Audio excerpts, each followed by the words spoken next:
Howdy to everyone, my name is Angie, and wow, we're finally back to playing this, huh?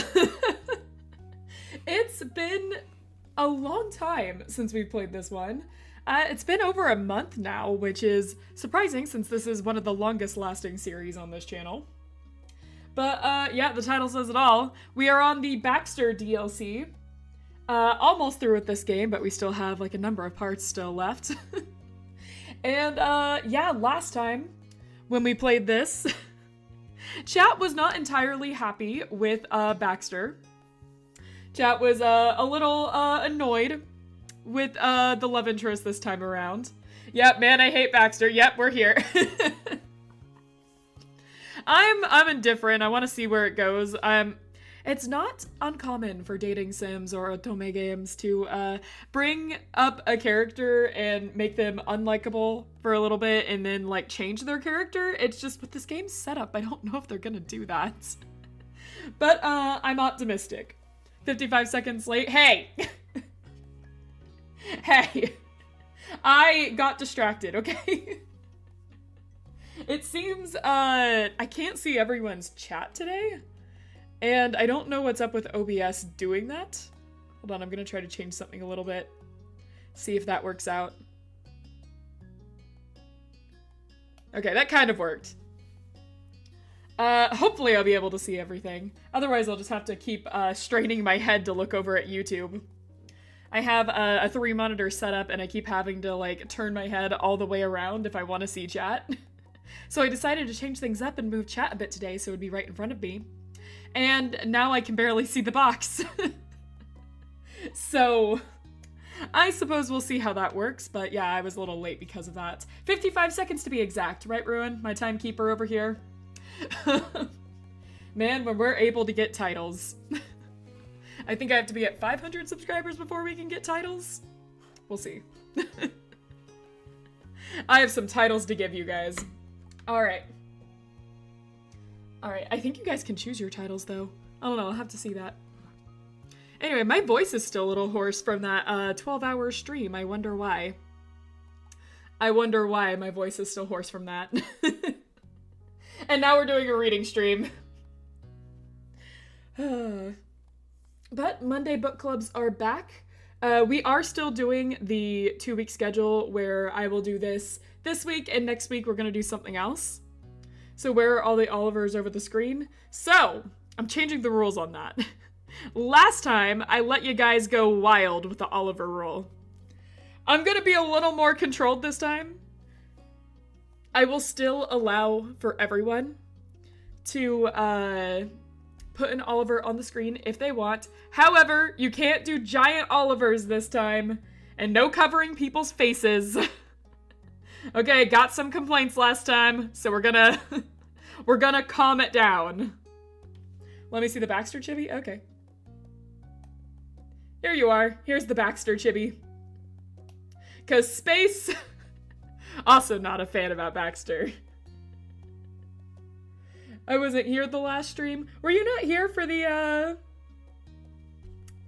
Were you not here for that one? Yes, no alt accounts. Please do not make alt accounts to create a new kitty. I don't want to get bonked by YouTube.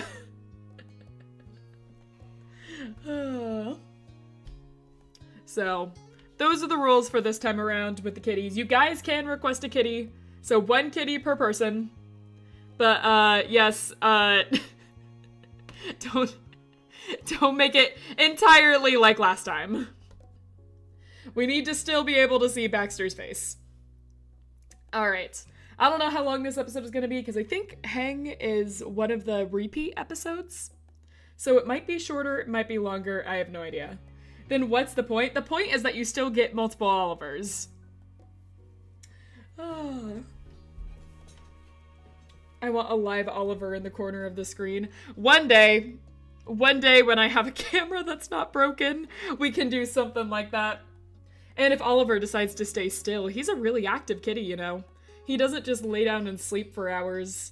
I can't get him to lay down and sleep for hours. He sees ghosts every single day. He needs to run around. Alright. With that being said, I'm going to go ahead and start. I forgot to prepare my tablet glove. I don't know where that is. Last time someone was feeding my tablet glove to a horse. You wouldn't know anything about that, right, Ruin? Though it wasn't you feeding my tablet glove. I'm pretty sure that was Space and Pale Worm. Oliver should be allowed to eat the wires. I disagree. I don't think Oliver should eat the wires. All right. I'm gonna get started with reading. Like always with book club, I get distracted super easily, and I end up talking a lot, so these streams end up being like a just talking stream mixed with me attempting to read. So you guys know what to look forward to. The stars had magically aligned, and somehow everyone was free today. But it was more than just luck. You owed it all to Miranda's determination. You should eat the wires? Huh. I hadn't thought about that. I could eat the wires. I could eat the wires. I'm not a coward. But at the same time, I do like my setup currently. I don't know if I want to eat the wires. That would be a lot of money to replace the wires. Also, I might die. That's a conundrum. I mean, I do always come back, but... Huh. She set things up over several phone calls to find the perfect window to hit the beach you couldn't wait to meet up with. Yeah, well, this is the Baxter DLC, so Baxter's coming. Coordinating schedules had been especially rough lately, but you didn't let that stop you from organizing your grand plan. You wanted your new friend to be included in all the fun.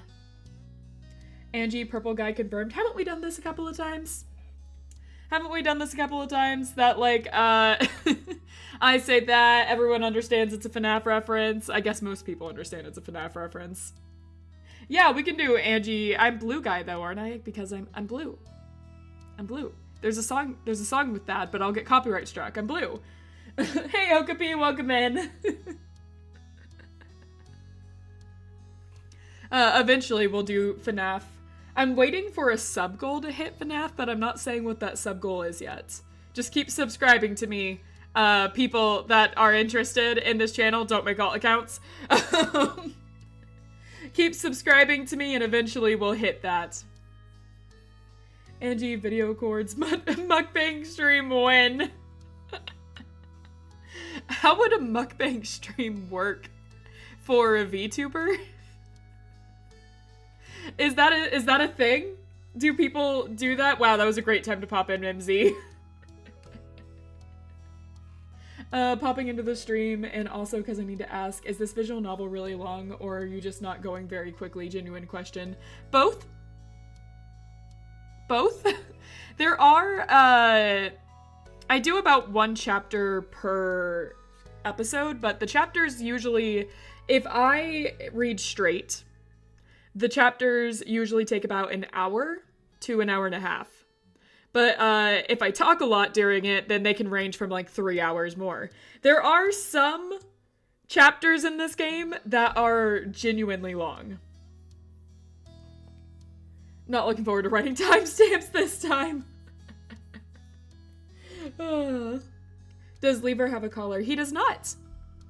When I adopted him, he had a collar, but since he's only an indoor cat, I don't have a collar on him. Also, the VTuber mukbang streams probably are a thing for the mouth noises or something. I guess I'm trying to... That's more ASMR though, right? How would a VTuber mukbang stream work? I mean, there are those people that have like the really advanced 3D modeled ones.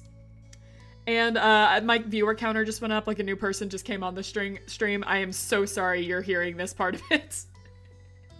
But there are those like really advanced VTuber models that are like 3D and stuff, and you might be able to do that. It's just like an overlay kind of. It's possible.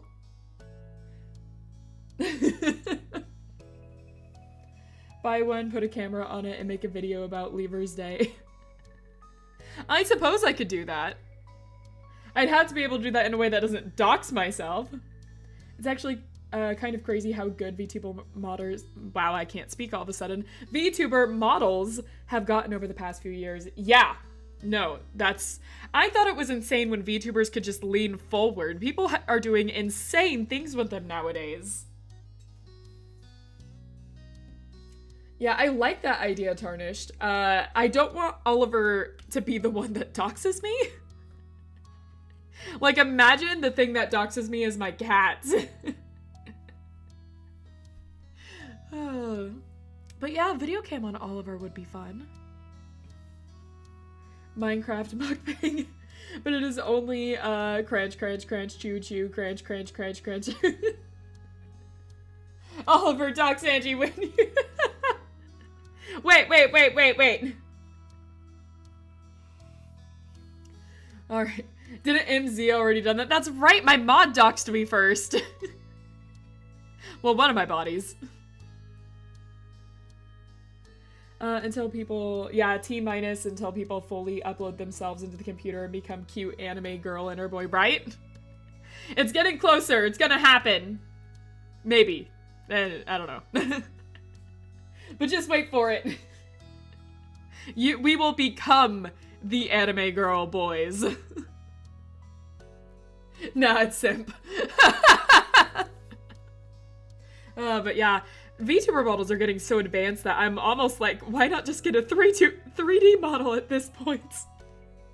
Oh my god, some of them are just insane. Doxing Angie again. Oh my god. Hold on, gotta block my mod. From ground level this time. What are you, in my basement?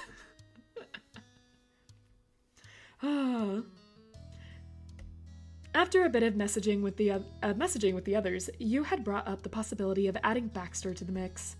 No one objected to your request, so you and Terry swiftly put his phone number to good use. How long is this game? That is the question that seems to be very popular so far. Welcome in, Harley! This game is... well, we'd be done with it by now if I decided not to do the DLC, but we did the DLC. And, long. So the DLC, I'd say... so we did Derek's DLC already. Derek's DLC took 5 parts by itself, and then the epilogue took 2 parts. So if it's around the same, then we have 4 more parts, including this one, of this story. And then, maybe 1 or 2 parts for the epilogue, depending on how long they decided to make it. And then we have a wedding DLC, which should only be 1 part, depending on how much my throat can handle. I thought this game would be done a lot sooner than this. Take the normal time and multiply it by 7. That's how long Angie takes. Yeah, that seems about right. Play mouth-washing again. just for the heck of it. just play it for the heck of it. I do need to play it again to take notes, because I'm planning on doing a special little video over it, because that game deserves a special little video. If you ever do an Umineko playthrough, it would be triple-digit streams. I really want to one day do an Umineko playthrough. I'm not gonna lie. I love Umineko so much. It's my favorite thing to ever exist. I could definitely do a playthrough of Umineko, but it took me an entire year to play through Umineko with space. Did not take me that long when I was first reading it, but I was reading it by myself. But it took me an entire year to get through it with space. So, if that's the case, we're gonna be here for like 2+ years playing Umineko. Oh.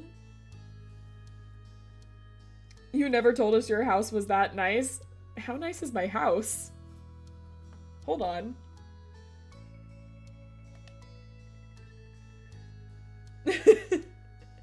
I'm gonna click on MZ's link real fast. Wait, MZ, this isn't gonna, like, actually... OMG, 5-year-long book club. Our book club's gonna be a lot longer than 5 years with Umineko.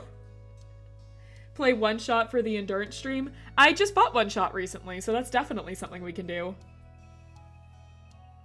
I absolutely would be there for it, but it would take so long. It would. And also voicing, like... that amount of characters is gonna be hell, but it's gonna be so much fun. I know I'm stalking you. Ah, I see. Play a Nuzlocke again? After how bad I lost the last Nuzlocke? Oh. Oh, word, I can get Angie to click whatever links I want. I didn't actually click it, though. I just hear, short, are you sure your favorite anime VTuber isn't a Porygon? And now I need to know, are you a Porygon from Pokemon? There will be no further comments at this time. I don't know, are you having a seizure yet? Have you had any seizures yet? She's a Lantern, obviously. No one going for the obvious Pokemon choices. Who honestly likes Baxter? Baxter, you'd be surprised. There are a few people on the site that like Baxter. However, most people I see that like Baxter when he's older. 'Cause he's in his, like, he's going through a phase right now. 'Cause, like, if you play the second game, Baxter's in that too, but he's not going through a phase in the second game, and he's a kid. And middle schooler. But in the, when we see him, we're getting Baxter when he's going through his phase. And then we see him again in this game as an adult, and he's pretty cool as an adult. But he's not in his phase when he's an adult. So most people I see that really like Baxter like him out of phase. So, I don't know. I haven't played the Baxter DLC. This is a first, but I have played the Wedding DLC, and Baxter is in the Wedding DLC, and I like him in the Wedding DLC. He's pretty cool in that. So, yeah, I don't like the first chapter we had with him, though. I'm not a big fan of that. So I don't really know where they're gonna take this. I'm not really sure. But I do know that there are people that do really like Baxter. Alright, so let's see. No one objected to your request, so you and Terry swiftly put his phone number to good use. Baxter had been flattered to be thought of that early in the planning stage. Funnily enough, he'd been the easiest one to account for, despite being far and away the newest guy on the block. Oh, whoops, hold on. What did that say? Baxter was able to rearrange his schedule to whatever everyone else needed, and you and Terry relayed the remaining details to Cove and Miranda later. Your hopes were high. Almost everyone knew each other to varying degrees, but this would be Miranda and Baxter's first time meeting.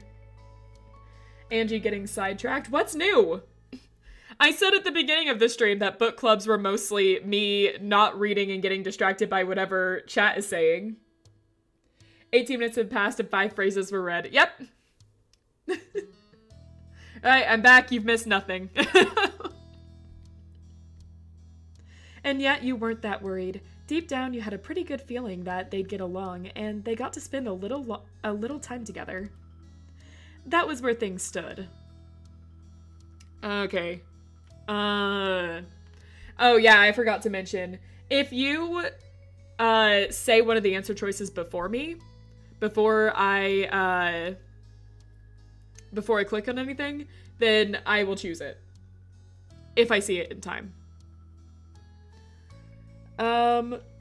Baxter will be coming by your room any minute now to meet. Right, we're like low-key dating Baxter, aren't we? I mean, it's a fling. It's a summer fling. They were very open about that. It's a summer fling. Which is, but... Alright, yeah, sure, gonna start spamming kick Baxter just in case. Got it. Alright, I guess he's coming by the room. The prior evening, Baxter texted you for advice. He had been caught between his options. Should he come to you, or should he hang back and you'd get him when your friends were ready? You eased his troubles simply by inviting him to your house. You thought it would be nice to hang out with him before the official hangout. Checking the clock, there was a small window to get ready before Baxter arrived. Despite it being well past morning, you were wearing your pajamas. You had known you didn't have anywhere to be until the beach trip and had a lazy start of the day, but still.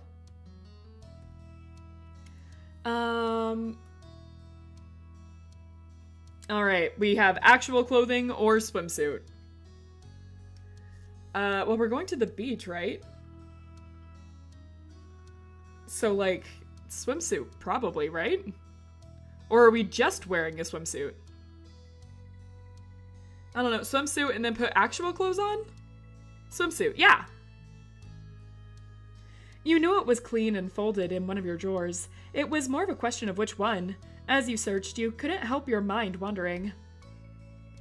Your height had complicated shopping a little. Not all suits were made to properly fit people like you. And then for the shape of your body. I'm like slender. And do we have muscles? Chat, do we have muscles? How did you make the link clickable? I wanted to rickroll Angie and it did not work. You were fish. Yes. Yes, we have muscles. Fish have muscles, right? Fish have muscles. We're swimming so much. Of course we have muscles. Strong fish. It was clear how solidly you were built, and the dense muscles were visible without having to flex them.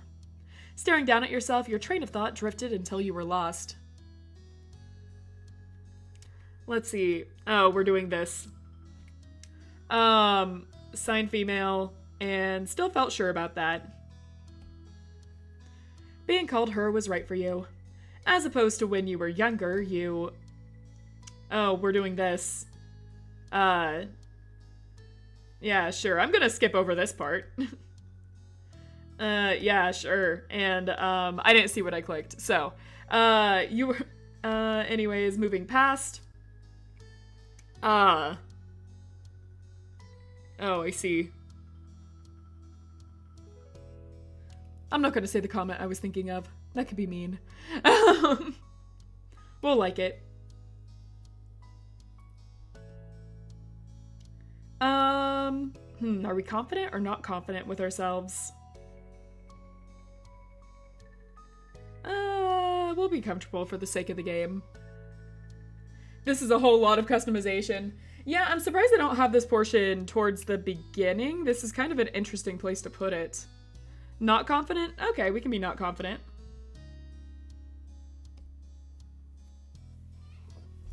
I think we went with different options last time. But yeah, this game is very, very, very customizable. Let's see. There were things you didn't like. You didn't hate it per se, but it wasn't all that you wanted to be either. It wasn't until a steady knock fell against the door that you snapped back into the present reality. Baxter was already here, and you hadn't even changed yet. Swallowing thickly, you knew that you couldn't just ignore him. You pivoted towards the door. Come in? The knob wiggled and the door opened, glided open. Baxter cordially stepped in, catching your eye with an already developed grin. Good afternoon. Oh crap, what voice did I have for you?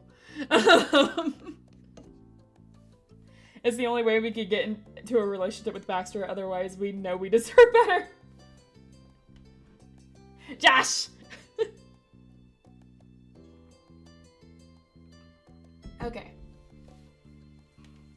I can't remember what voice I did. Oh god, this is why doing a game when it's been over a month when you're doing voices is so hard.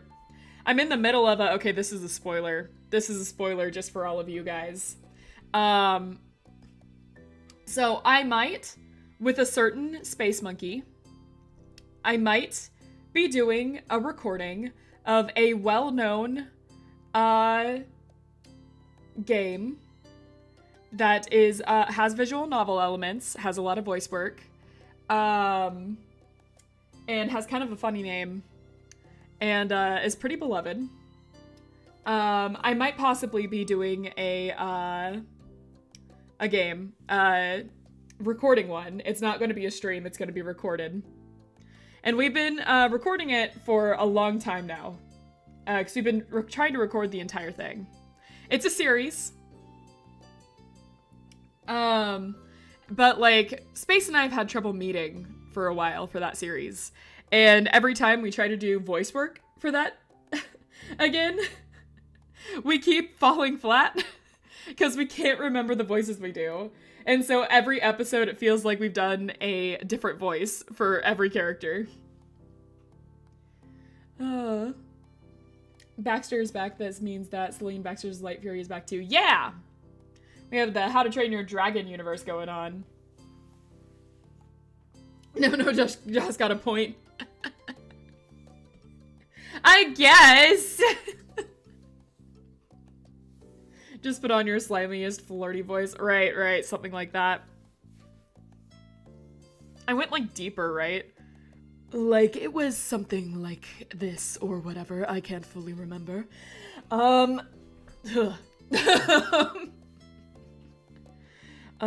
Good afternoon, Rain. I must tell you again how touched I am by your thoughtfulness. You didn't have to open your door to me and play host even before our schedule plans. So use your normal voice. What? What are you saying? What do you mean, use my normal voice? That's not my normal voice.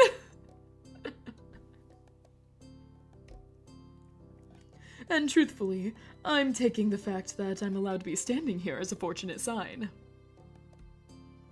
A neighbor at most would have been set aside in the living room if they were welcome into the home in the first place. Hey, Cove got a lot more than you, buddy. Don't get your hopes high here. Yes, well... A warm blush rose under your skin while you struggled to form a response. His candidness flustered you completely. Flustered? Cringed? I mean, I suppose you can call that flustered. I'm gonna take more tea.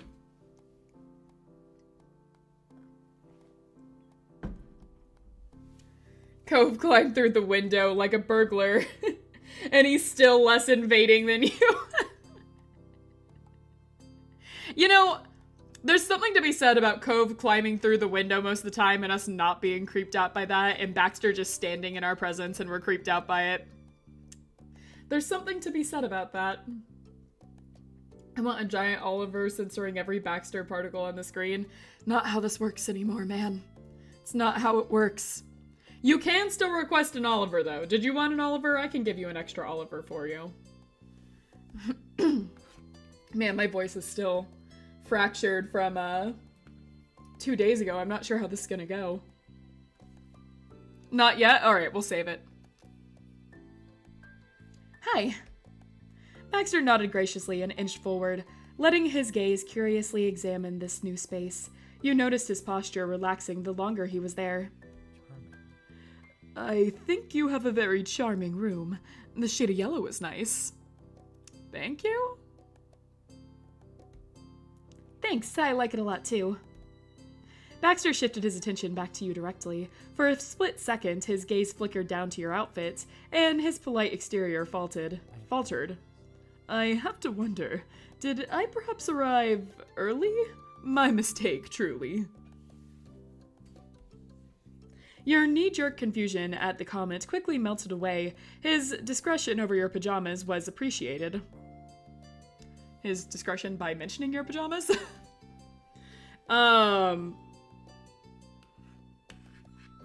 Let's see. But wait, you weren't dressed either, what?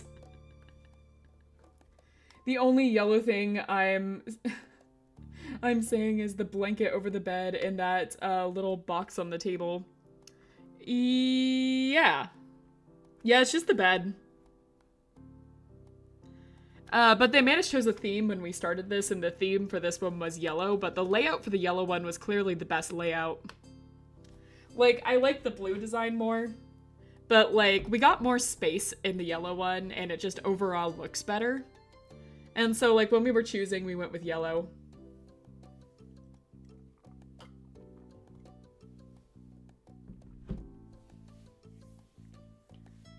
Alright. Are you planning on still changing into a swimsuit, or are you going like that? Why did you come here before getting dressed? I guess we're just like going like, hey, buddy, swimsuit, not dressed. No, I didn't. I didn't miswritten. My sentences are physical. Ah, I see. That makes absolute sense. You're not dressed either, bud. Baxter was attired for an entirely different trip in mind. You motioned at his outfit, but he only shrugged and paid little mind to your criticism. No, I can assure you that I'm quite ready. While I am certainly looking forward to spending an afternoon on the beach with all of you, I will not be getting into the ocean. There was more than a hint of insistence in his tone, and it was completely unexpected from the up-for-anything mouth of Baxter Ward. Can't swim? He carelessly ran his fingers through his hair and left it messier than usual. A note of worry rose in his tone. Can't swim? And what if I get sunburn? Oh my god, bro. You're on the beach! The sunburn just happens naturally. Wear sunscreen! We're likely to spend multiple hours there. I'm not risking making this situation even worse by exposing my entire chest and my legs to the summer sun. Oh my god. What are you talking about? Why did you come to California? The beach of California! Coward. Freaking coward. Not going out in the sun. This is Angie's breaking point.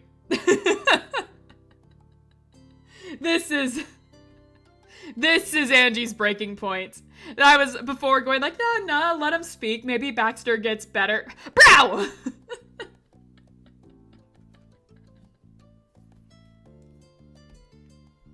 By this, Baxter meant his delicate pinky skin. He expressed that by holding his bare arm out towards you, pinky skin.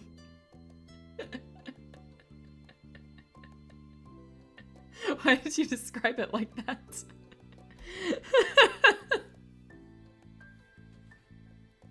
But bro, you get over yourself. Enjoy the sun. Enjoy your youth. I would call moment of realization. Hey, I take the beach personal. The bowling trip from last one, the pretentiousness, I could deal a little bit with that. I played a number of otome games. But the beach, come on, man. Let's see. Such a tourist. Tourists are better than that. At least tourists want to go into the ocean. Let's see. I don't want to be understanding about this. Why are all the comments understanding? I don't want to be understanding about this. This is my war, bro. Have you ever been to the ocean? I've been on boats. Ones that have gone out far from the mainland. Not the same thing. Not the same thing. It's not the same. Thank you, Rain. We can be on the same page once in a while. No, but that's the closest experience I have. I confess, I haven't actually swum in the ocean at any point or to any degree. Really? Never? Never. I don't know if this is gonna work. I don't... Baxter, I don't know if this is gonna work out between us. I tried to give you a chance. I really tried to give you a chance, but this one's personal. It's okay if you've never swung in the ocean. You know, I understand that. I understand never being able to swim in the ocean. But like to not even try when you're here, to not even want to try when you're here, to automatically think that you're not going to like the ocean and be afraid of a little sun.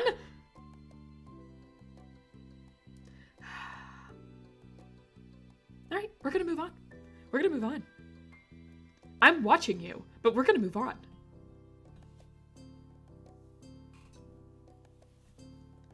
That detail was hard to wrap your brain around. Your moms had been taking you to the beach since you were a toddler. You should give it a try.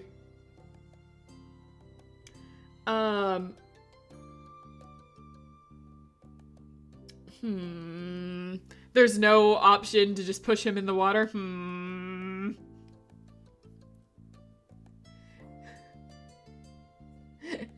Why do I deserve corn now? Why do I deserve corn now? For being positive, I deserve corn? For being positive and now having a breaking point, I deserve corn? What is that supposed to mean? What are you saying? Okay, alright. I think you should try it. I think you should try it while you can. Just think about it. You're already spending the whole summer in the beach town. I bet you never thought that this was going to happen. What's a better chance than now to add another new experience in the mix? Baxter folded his arms across his chest. Your words hung there while he thoroughly considered it. All right, I'll concede. I'll at least change. Better. And yet he remained rooted in place. Baxter was clearly in no rush to leave. Shuffling uncomfortably, your smile gradually dropped into a line. A part of you had assumed that Baxter would have gone home. How else were you going to get ready if he was still here? Oh. Each part of your face acted as the piece of a puzzle, and they fit together perfectly to reveal that to Baxter the discomfort you hadn't meant to express. What, did you think we were going to change in front of you, bro? I'm going to need a lot more dates and drinks before that. I fear that I've become an intrusion. I should take the opportunity to go home and change. Hi,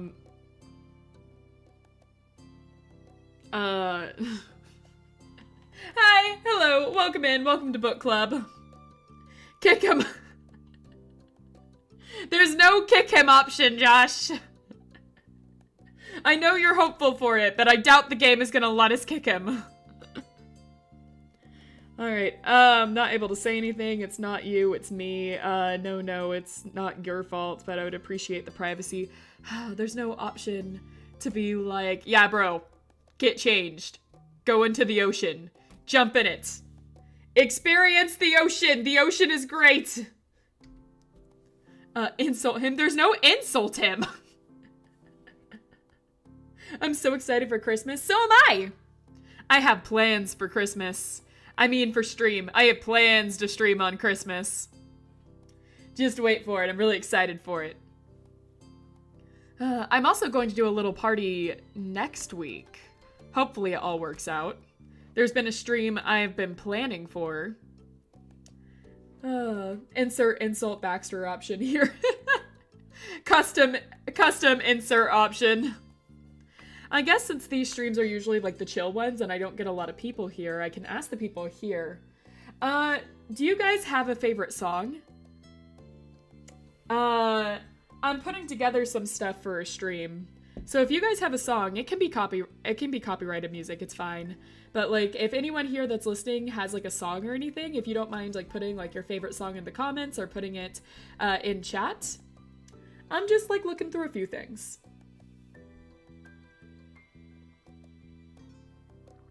Anyways. All right. Let's see. Well, I'm not going to blame it on myself, so I guess I would appreciate the privacy. I'm really sorry, but I gotta get changed. There's no need to feel sorry about that. I'll promptly take my leave. Something indecipherable flashed across Baxter's face. It was obvious that he had something else to add, but he stopped himself and dipped his head politely instead. He then promptly exited the room, carefully making sure the door was shut all the way. Once you couldn't hear his steps anymore, you released a deep sigh. Baxter was someone you'd grown close to. With the one date when you guys told yourselves that it was a fling? I wouldn't really call that one getting close, but... But you couldn't make him stand there and try to cheer you up over this, and you were certain he'd comfort you for... Wow, what? What's going on? And you were certain he'd comfort you forever if you didn't stop him. It was best to avoid the topic. Oh, because we're insecure about ourselves. That's right, we chose that option. I was just like, what is he comforting us over? Corn? Why corn? Why are you posting corn? What to deserve corn. Shaking your head, you hastily shoved these thoughts aside. You promised yourself it was going to be a great day out with your friends and refocused on the task. All right. More corn. My life is surrounded with corn. All right. What are we wearing to the beach? What's our thing today? There's a Speedo with the top, swim trunks. Wear a wetsuit! We gotta go with the wetsuit option. If we can't have him here, I shall invoke him. But Oliver's here! He's right here! He's right beside us. See? He's right here. Why can't I pick Oliver up? Why is it not letting me? Hello? There we go. See? Yeah, he's right here.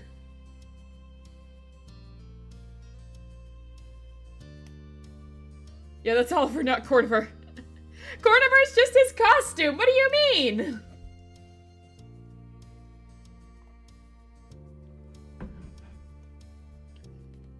You want this Oliver so bad?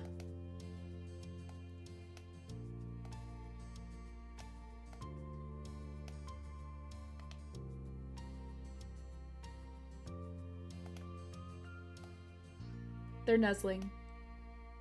They're bonding.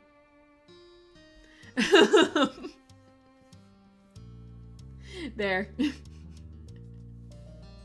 Does that count as an Oliver request? Yes, it does. It does, in fact. Thank you for spending yours.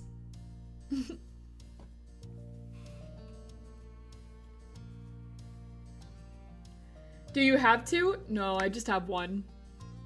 I only have Oliver. Only the worthy may pick Oliver up.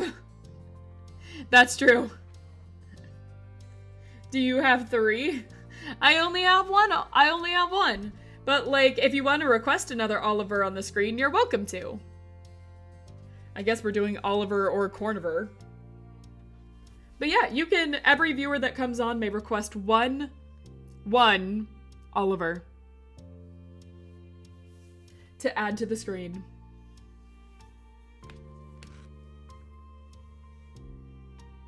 Let's see.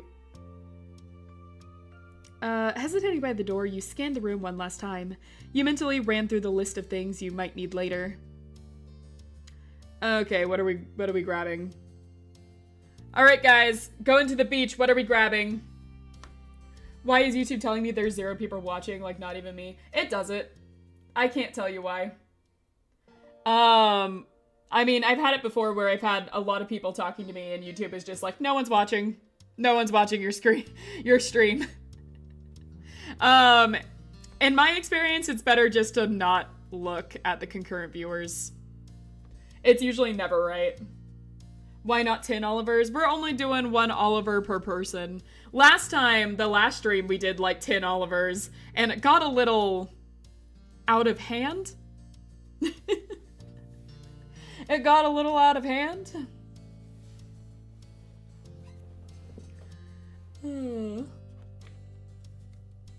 Let's see. Angie Lumine, the schizophrenia update. What does that mean? I've imagined all of you, I guess.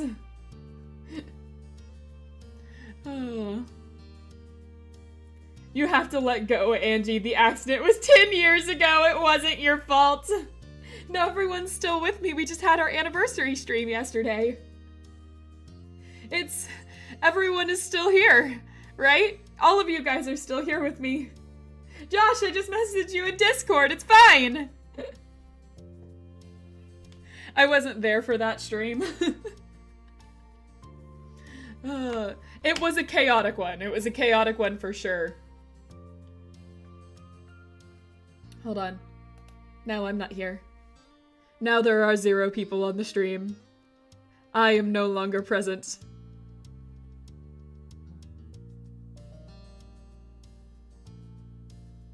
But hey, Ghost, do you guys want...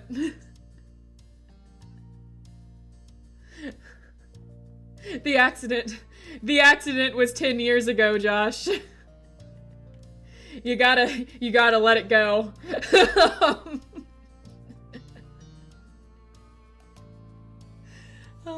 Anyways.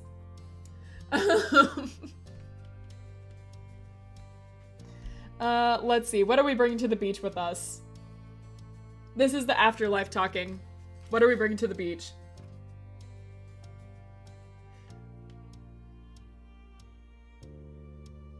Josh, who's Josh? You mean the one who disappeared 10 years ago and he's still thinking about him? That accident was absolutely my fault, and I don't feel a shred of guilt. Then that's just murder!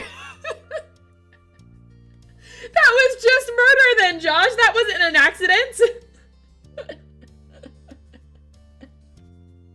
No wonder I'm haunting you!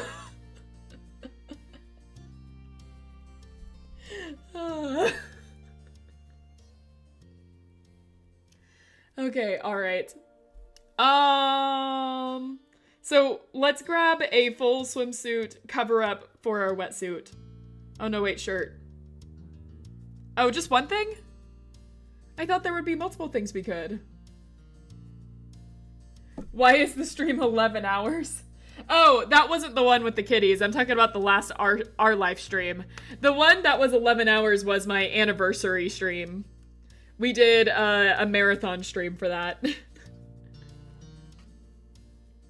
With that settled, you are officially ready to leave and meet back up with Baxter. Stepping onto the street, you surmise that Baxter wasn't finished as fast as you. He wasn't there, but that absence didn't mean you were alone. Oh hey, it's Cove! Cove stood outside his house, with eyes glued to his phone. He tapped at a message just before spotting you. Hey! You crossed the street, returning his greeting with a gentle wave. Have you seen Baxter? No. Not yet. The two of you peered at Baxter's condo, but there was no sign of him. Cove rubbed the back of his neck. I just walked out, and then Terry texted me. Her and Miranda should be here pretty soon. They're mostly on schedule, I hope. Cove's smile bent amusingly. He shrugged. I believe in them. Want to check on Baxter? Nodding, Cove double-checked his phone. Satisfied with what he saw, he slid it back into the pocket of his swim trunks. Cove's fairly neutral attitude on the topic of Baxter didn't escape your notice. He tended to get uncomfortable whenever Baxter surprised or flustered him, but since things were pre-planned and for an event favorable to Cove, he didn't seem bothered. Cove is back. That means Suncloud Cove's Night Fury's back too. That's right! Can we have another Oliver? Sure thing. Since you requested another Oliver, we can add another Oliver. Just remember, there's no covering any faces this time around. Do you want Corniver or regular Oliver? That's the question. Because I can do regular Oliver, but I can also do Corniver. Which one is Oliver? Let's see. That's Baxter. There we are. That's Oliver. Anyways. Hold on. I'm going to add another Oliver to the screen.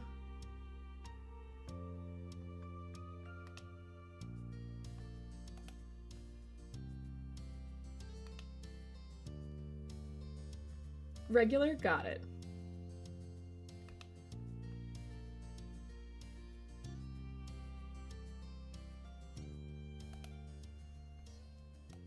And there we go. Where do you want him? Cover yourself, Angie. Put a giant Oliver upright. You got your request already. I'll put him here for now. I always like having Oliver on my head.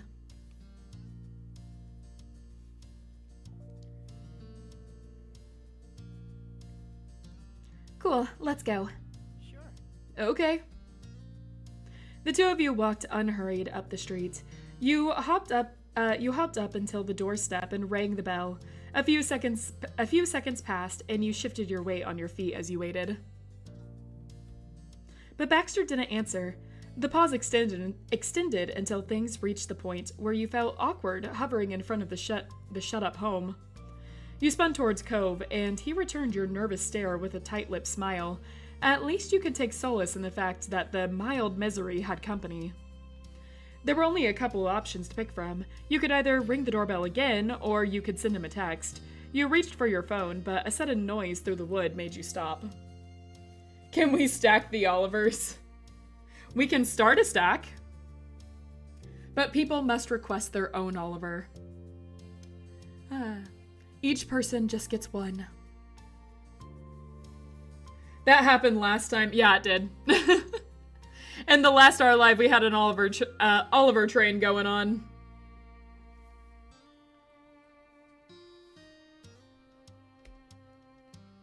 Finally, the door cracked open and Baxter peeked through.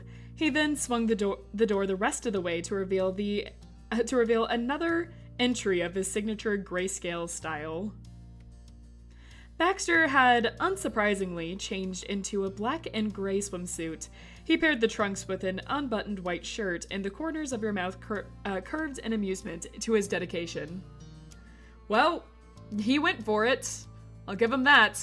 If he wasn't such a baby about it before, I wouldn't have cared about the shirt on top. Is it really a surprise he's wearing black and white? He did tell us that was his entire thing in the last one.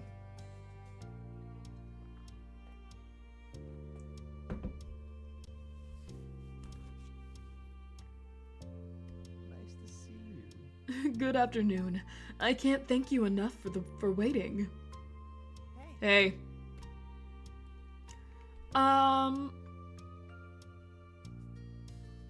Let's see. Still worried about getting sunburnt? Celine, Baxter's light fairy friend, is going with him. Okay. Ew.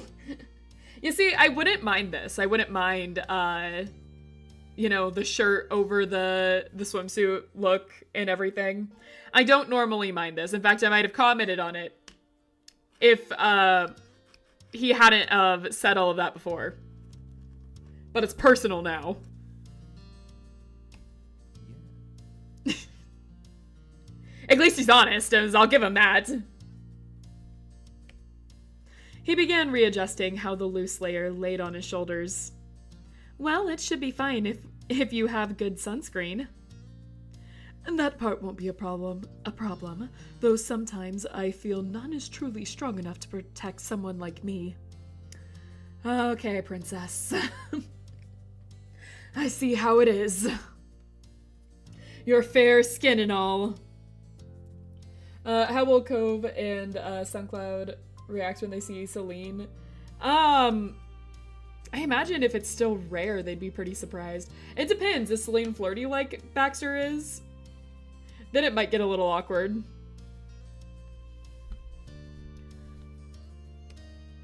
You laughed, but that was his goal with the statement. The atmosphere had become far more laid back. Cove was the one to move things forward. So I was thinking we could get settled at the beach for now, and Terry and Miranda can catch up with us there. Cove is just like beach, beach, beach, beach.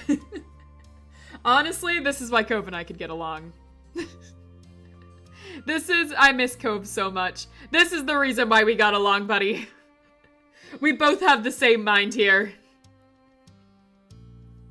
Cove, save us. Oh, now you want Cove to save you. Now we go for Baxter, and now it's just like, Cove, I was wrong, take us back. I see how it is. I think SunCloud will be surprised to see another type of dragon. Yeah, probably. I second that idea. While this neighborhood is charming, I think a change in scenery would be preferable. You moved in the direction of the beach while Cove paused to shoot off a quick update. He made sure to let the others know exactly where to find you. I don't mind. He flashed a thumbs up as soon as the message was sent, and with that, the three of you strolled down the street. The path you walked was as natural as breathing for you and Cove. For Baxter, it was a brand new experience. Though you might not have been able to tell, he walked straight on, with certainty in his steps that was on par with the locals. I wasn't here for Cove. No thoughts, head empty. Cove was nice.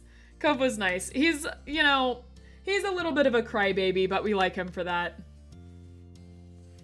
But the difference with Cove is that we spent our childhood with Cove.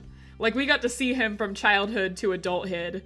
On here, we're just seeing Baxter in his worst phase of life. When he's, like, going through his big phase moment.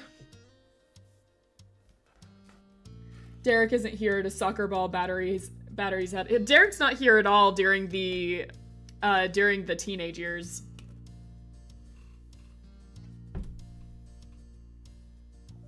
The ocean stretched as far as the eye could see. It was a perfect day, clear sky, rolling waves, and an inviting breeze coming across the water to combat the balmy heat. Cove threw his towel down and smoothed out the corners while you settled on a spot for your own things nearby. What is going on? I cannot read today. I was reading fine the other day. What's happening?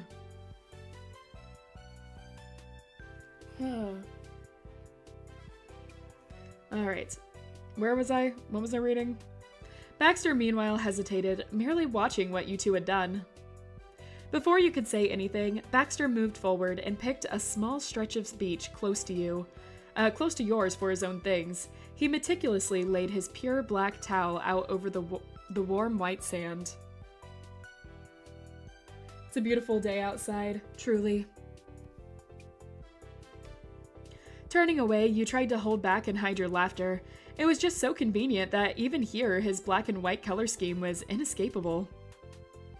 Baxter stared right ahead, hypnotized by the moving water, and carefully lowered himself onto the towel. For you, your family, and your neighbors, the ocean was an old and well-loved friend. Yeah, it is. But witnessing the wonder dancing through Baxter's eyes reminded you just how vast and awe-inspiring the sight truly was when it was right in front of you. You glanced at Cove and realized he was taken in by the sight of Baxter as well. The beach was a special place for the people of Sunset Bird, and now it was working its magic on Baxter. Cove seemed flattered by the awe and unspoken approval written all over Baxter's face. The sea meant more to him than even the others living here. To appreciate it was to accept him. He hugged his knees to his chest. Aw, Cove. So, what do you want to do? When you didn't answer, Baxter tore his focus away from the water. He was pleasantly surprised to find out that Cove had directed that question to him instead. Oh, I've been running on this assumption that you all had something in mind. Whatever it is works for me. We don't. Nope, no ideas. Then truthfully, I'd prefer to stay as dry as possible. Taking a stroll or simply remaining here, where we are, enjoying the scenic view would make a perfect afternoon in my book. But my wants shouldn't interfere with yours. I won't stop anyone from having fun in the water. We're at the shore and I'm not heartless. Cove measly brushed his hair back and thought about Baxter's idea of a beach trip. His snicker rolled into a rumbling laugh. I guess you're not gonna make much use of that swimsuit. Voices! That's right! Always voices! Have we considered that Baxter might not know how to swim? That's what I was saying earlier. Baxter might not know how to swim. He did say he's never swum. I can't speak. Okay, Angie, sound it out. He did say that he's never swam in the ocean before, so he might just not know how to swim in general. It's already served me rather well, I think.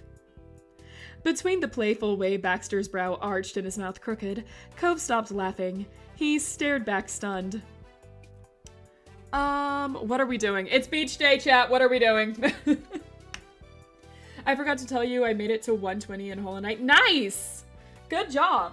I've heard that's really hard to do. I haven't... eventually we're gonna pass Path of Pain. The next episode is just going to be titled Pain, Pain, Pain, Pain, Pain over and over again. When we get there. 1. I'm going swimming. Me too. Cool. Stretching your arms high above your head, you felt the sunshine on your fingertips. Baxter never moved his eyes off of you. I hope the water is exactly to your liking. Cove kicked his heel, sending some grains of sand that had gotten on his towel sailing. He had done well starting the conversation, but now he was unsure of how to keep it going. Luckily, it didn't take long until you heard shouts. You turned your head to see both Miranda and Terry running straight for you. Miranda was faster, making leaps and bounds across the sand. Terry followed in her wake, laughing with the towel clutched around her shoulders and flowing it like a cape. Miranda started making her jumps more theatric and more precarious as she got closer. Cove waved them on with a bright grin. Let's see. Shouted a greeting. Hey!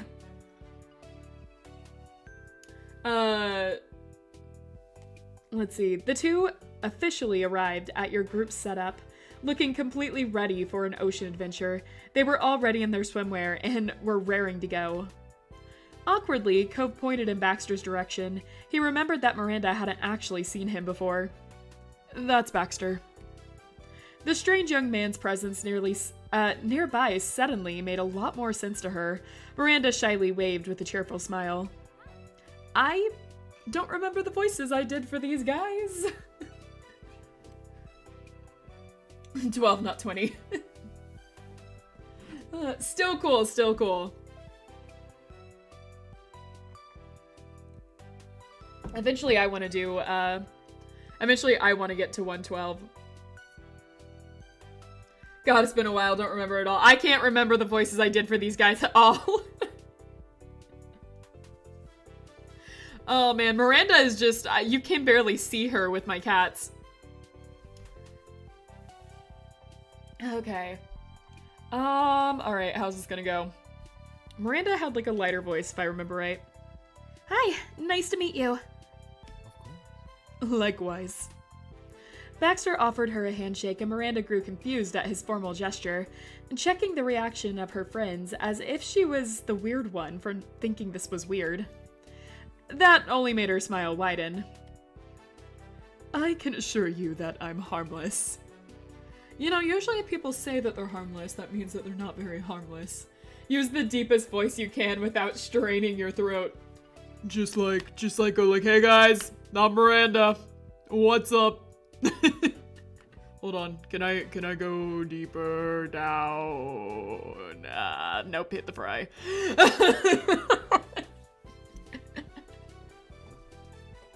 I suggest a Scottish accent too. I don't know how to do accents. I don't know how to do accents. Whenever I try to do accents, they never come out. That's Space. Space is the one that does all the accents. I just do whatever bullshit usually comes out of my mouth first.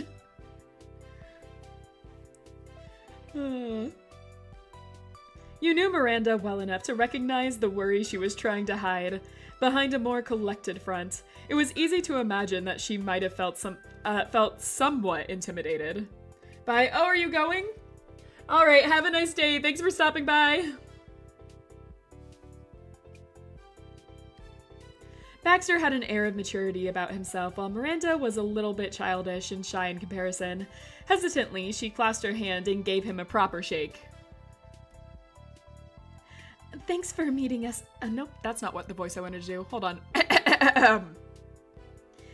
Thanks for meeting us here today. That sounded mostly the same. That didn't come out the way I wanted it to. Okay, we're just gonna move on from that and pretend it didn't happen. Anyways. It's my pleasure. Baxter placed his other hand gently on the back of hers while he spoke. They both let go and Terry sprung forward. Hello, hello! She teasingly punched Baxter's upper arm. I want to punch Baxter. Anyways. Nice to see you too. Terry had already made her dramatic introduction to him at the start of the summer, so she was excited to skip right to the good part, hanging out. The bee-man's actually here! I can't believe how long it took for everyone to get together. Hi, Cove and Rain too. Hey. Catch us up! Did we miss anything important? Alright, what do we have here? Other than Baxter appearing in the neighborhood. Give a vague answer. There's not really a funny answer to be seen. I'm disappointed, Chibi Patch. I need more funny answers. I haven't gotten them in a while. I want more funny answers. Anyway, Baxter appearing was weird, right? That's probably a good thing. We might not be so lucky in the next big thing that comes our way. Terry crossed her arms and nodded sagely. Baxter tugged at the collar of his shirt. Really? My presence is the only earth-shattering big news being whispered about. Okay, let's take a step back here, Baxter. I wasn't complimenting you, okay? When I was saying that, it wasn't a compliment.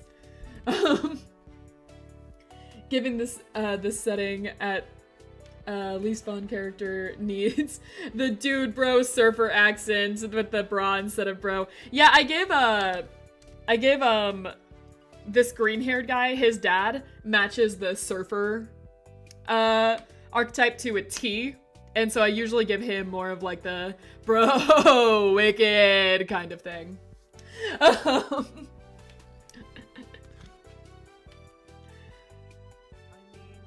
It's not that big. Everything is just even smaller. Not a lot happens besides some new people and longer wait times at the touristy places in town. Well, hopefully I'm a welcome change of pace during my stay here. Absolutely! Terry then started talking... Okay, Angie, you want to say the words correctly? Angie? What's up with you today? You're usually better than this, chat say nothing. You're usually better than this. Terry then started talking about her morning and how she'd almost overslept since she had stayed up late last night. She bounced on her feet and she spoke. But don't worry about me being tired today. You know I ran on less back during school. What was that? Right. You know I ran on less back during school. Josh, I see you there. Stop typing. I see the insult right there. I know it's low-hanging fruit. Don't take it. Wait, there's two Joshes in chat now. Joshua 5003. I'm staring at you, bro.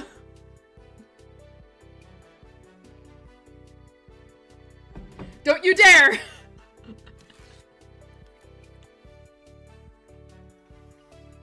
Miranda filled in the group about her morning. Apparently everything had gone smoothly. She met up with Terry on the way here, and you know the rest. Cove offered a suggestion to the gang. Hey, why don't we take this out to the water? Oh yeah. Oh no, wait, that's not Terry. Oh yeah, definitely. You felt pleased that Cove remembered what you wanted to do. Sometimes he could be thoughtful like that. Terry threw her stuff down onto the sand and started running for the waves. Miranda was more careful, setting down her things, and waited for you and Cove. Cove tilted his shoulder to gesture over to the ocean. I've been looking forward to this. Four of you made your way into the shoreline together. Miranda cartwheeled and Terry clapped. Baxter watched. Cove swam out the furthest while Terry instigated a splash fight. It was near enough that Baxter could comment on it.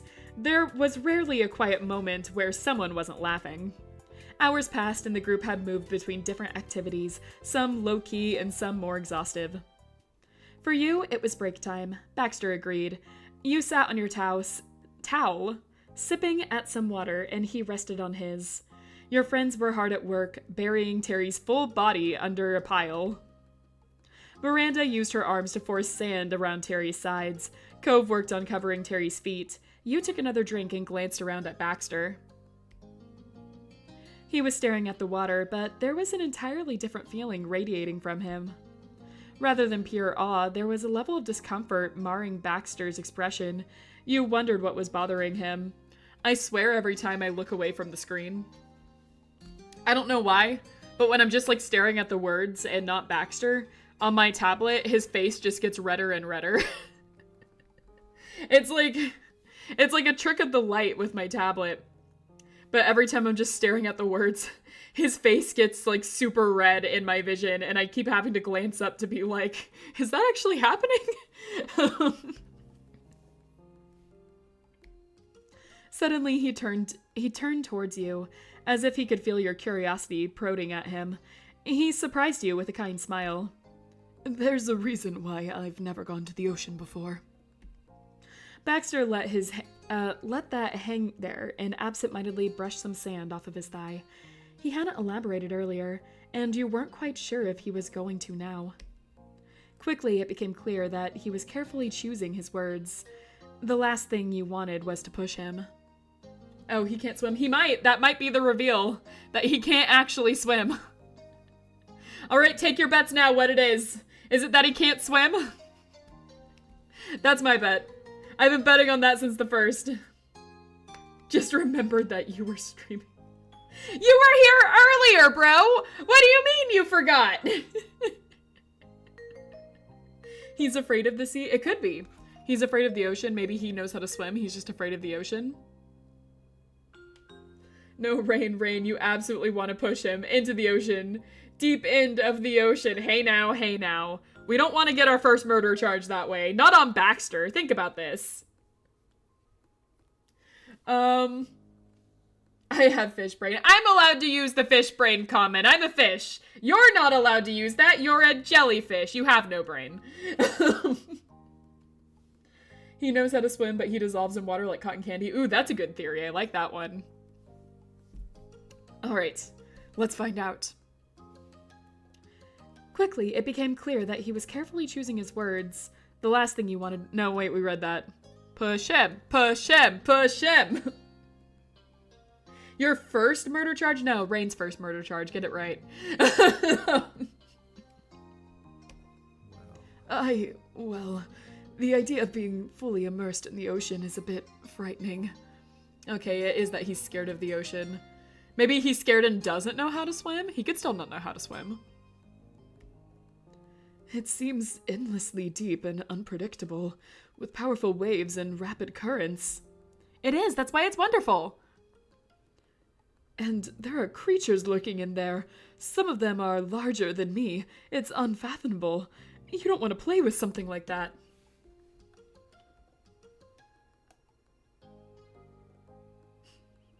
I don't know what you're talking about. I don't know what you're talking about, bro. You scared of something? You scared of something? Little fish, you scared of... Does this scare you? Does this scare you, bro? You scared of a little fish? You scared of something? Does this scare you? Boo! I'm a fish!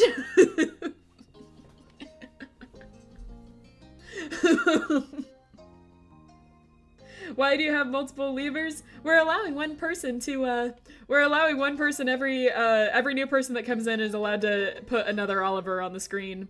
Not many people have done it yet. Boo! Did I scare you? I'm a fish. I'm hiding where you least expect it. And then I'll pop up and bite ya. Rah! Terrifying. Absolutely terrifying. Careful, Angie is weak, frail, treacherous, unfaithful, pathetic heart can't take it. We really have strong feelings about Baxter in this chat, huh? We really have very strong feelings about Baxter here. Put mine on top of Lever's head, the one lever on your head. Sure, I can do that. Hold on, let me just make another lever here.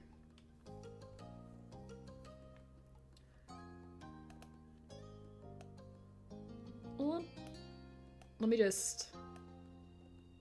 There. We're getting our Oliver Tower set up. Alright. If I enter the water, I'll never return from it. The ocean will swallow me whole. That's what I think. And you're right, don't mess with the ocean. His smile strained under the weight of the growing nervousness. Baxter had always carried himself so calmly. This genuine vulnerability left you speechless. And then you heard Miranda screech. Your attention immediately switched over to your friends. You registered that Terry had gotten impatient and shifted her legs.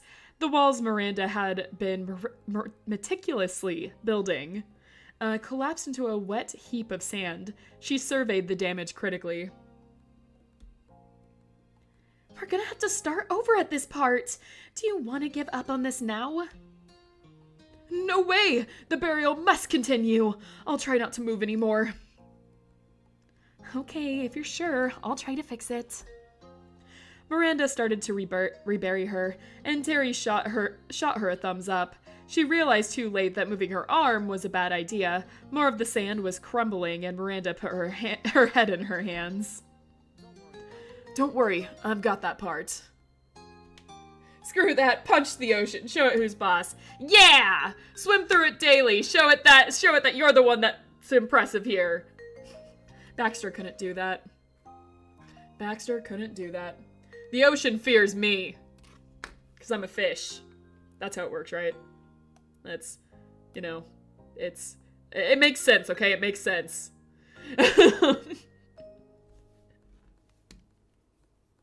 Alright, let's see. Where were we? I had to fix my avatar there for a second. It was bothering me. It wasn't center. Miranda nodded at him with appreciation. They got back to work, redoubling their efforts to pile sand over the limbs of their friend. Baxter caught your eye, and you both snickered at the interruption. As it grew quiet again, you offered Baxter some words. Alright, guys. No option to push him. How about we go help them with the sand disaster? There's nothing wrong with that, Baxter, being scared of the ocean. Would you want to try going in just a little? I'll be there with you. I mean, I know my answer. Like, I have a pretty good idea. The last person that fought the ocean was bullied for being a brittle bones for their entire life to that point on. I mean, he tried to fight it on a jet ski, so... Go into the ocean with them? Sure thing! Only one will come back out. Baxter's near perpetual smile flattened into a thin line. He swallowed visibly. I'm not saying you should go for a swim. You could get your feet wet, feel the waves brush against your toes. He ruminated on your suggestion for several seconds. Gradually, you caught the upturned twist of his lips. Well, I suppose I could manage that. Fun fact, Celine, Baxter's light fear is also scared of the ocean. Interesting. Ernest Trust, let him take the plunge. Alright. Have fun, Josh. See you later. Thanks for joining the stream.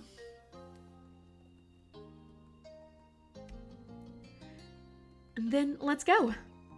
Let's. The two of you got up and approached the ocean's edge. As soon as the water rushed forward and tickled his skin, the air got caught in his throat and Baxter froze in place. Let's see. Alright. Here, take my hand. It's okay. I'll guide you in. His lips twitched and then Baxter immediately latched onto you. Moving closer, you tried not to splash him. You knew this was a huge moment for Baxter, and you were willing to give him all the time he needed. Gradually, he was able to release a calming breath. He squeezed you and offered a tentative smile. You gave him a reassuring squeeze back. Baxter inched further into the water, crept up to his calf. He watched the water swirling around him as it moved with the tide, and then, surprisingly, he chuckled at the sensation. You know, this is rather nice. Yeah. But this is as far as I'll go. I'm positive on that point. That's okay. Right here is perfect. I'm just glad this wasn't too bad for you. As am I. Baxter stayed there and viewed the waves not from a distance, but from within their embrace. His nerves ebbed until you two were relaxed in the bubble of each other's company. At least by your side, he could enjoy the feeling of the ocean from a safe level. Okay, that was kind of sweet. That was a lot better than the previous Baxter episode that made chat absolutely hate him. That was a lot sweeter. I would like more moments like that and less moments of, this is just a summer fling. Don't get it twisted. I'm not looking for a relationship.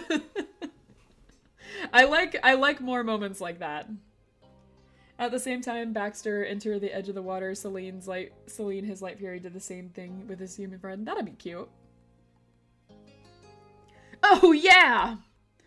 Resembling the Kool-Aid man, she kicked herself out of the ground with gusto. Sand went flying in all directions, and a Terry-shaped imprint was left behind. Miranda yelled again, and Cove chuckled. There probably wasn't a better way to get out of it. The suddenness of the incident startled you and Baxter enough to let go of each other's hands. You didn't get to join in on burying Terry, but you didn't mind. The one-on-one time you did get with Baxter was something you wouldn't have missed. Do Oliver likes water? Oliver does not like water. He does not like water at all. Oliver starts sounding like a depressed seal when I try to get him close to the water. And he looks at me with the most betrayal-laden glance I have ever seen from any known creature. And then the claws come out. Those little needle beans can do so much damage, guys. Like, listen, we have a relationship where I feed him and he doesn't eat me. But all bets go off when water comes into the picture. Oh. Let's see. You didn't get to join in on burying Terry, but you didn't mind. No, we already did that. You watched cheerily to your friends, and the five of you regrouped about halfway between the towels and the destroyed tomb. Man, I'm ready to wash off.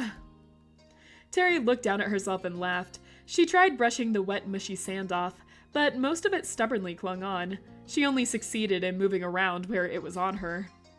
Hey, Baxter, are you ever going to go for a swim? You're the only one who hasn't jumped in yet. No, don't worry about me. And then you wonder why he wants to eat your video cords. He does that whenever he's relaxed. He's like, oh, I'm so nice and cuddly and relaxed. Ooh, look at this cord. I'm gonna start chewing on it. And then I have to kick him out.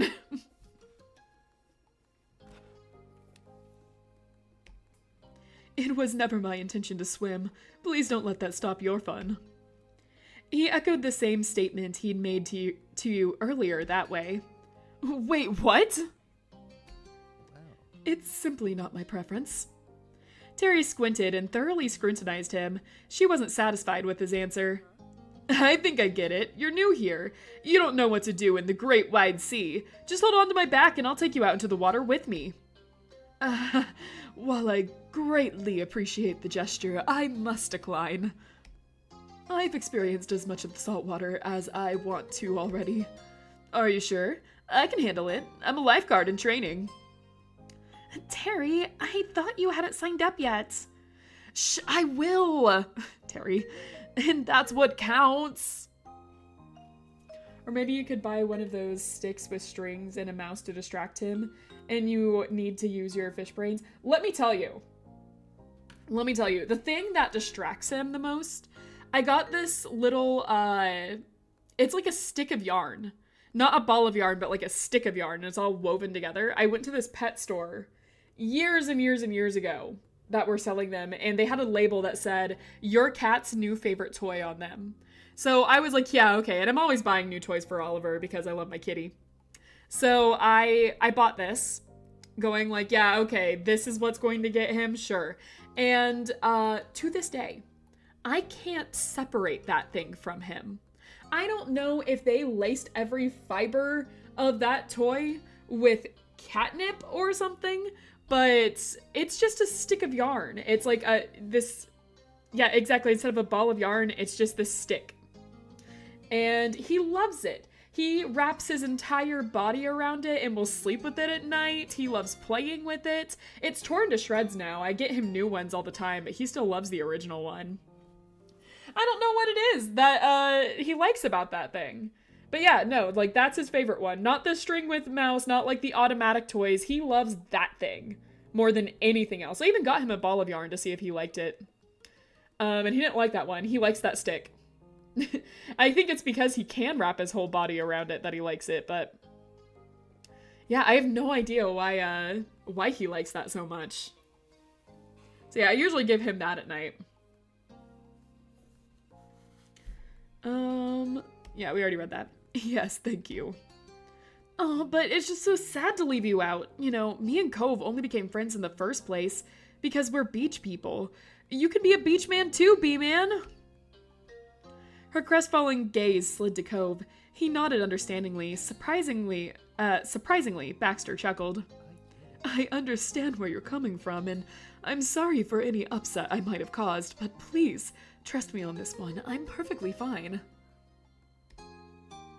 I may not be much of a seafaring man, but I have gone swimming before. Pools and lakes are no trouble for me. In fact, I would guess I've done certain water-based activities that some of you might be too nervous to try.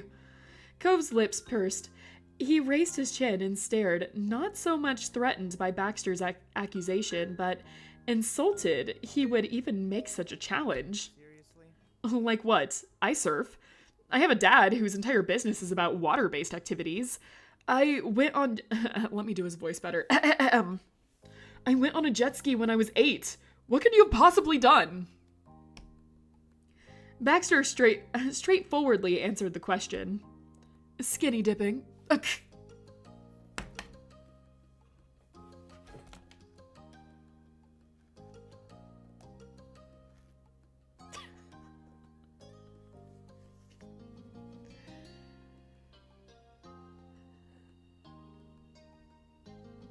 Baxter. The hell?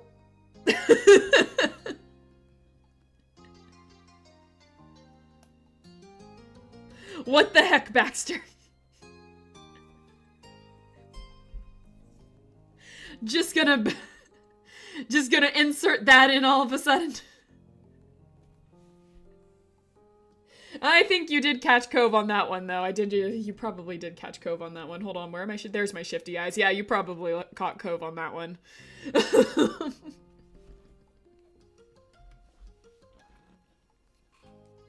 I'm falling asleep, not sleeping at night does that. Yeah, that will do it.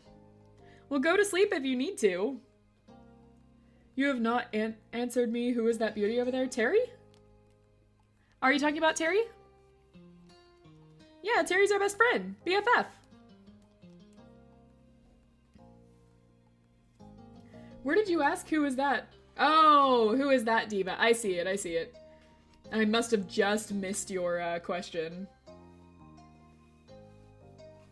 Yeah, Terry's been here a couple of times. I'm surprised you haven't seen her yet, Tarnished. Cove's jaw dropped. That suggestion left him scandalized and the reddest you'd ever seen him. Yeah, I thought that might happen. That doesn't count! So you haven't done it. You might want to, especially since you're already enjoying the water. It is rather liberating. Don't corrupt him, Baxter. Don't you do it. Don't you dare. Baxter was making an honest recommendation. You could tell it wasn't his intention to come across mocking Cove's lack of experience there. However, Cove was still completely thrown. Honest recommendation for skinny dipping. Yeah? That suggestion of Baxter's was even worse than implying he was more confident in the water than Cove. The silent beat was broken by Miranda's embarrassed attempt to stifle her giggles with the palm of her hand. Her cheeks had grown flushed, and you knew it would be a while until she was confident enough to even dare make eye contact with Baxter again. Terry, meanwhile, gave Baxter an impressed nod, and then instantly lost all composure. She fell into a boisterous fit of laughter, holding tightly onto her own stomach. Let's see, How do I want to answer this one? I don't know if I want to touch this one, to be honest. I mean, It's pretty funny seeing Cove act all embarrassed after being so confident before, going like, I've done everything in the water, and then Baxter's like, yeah.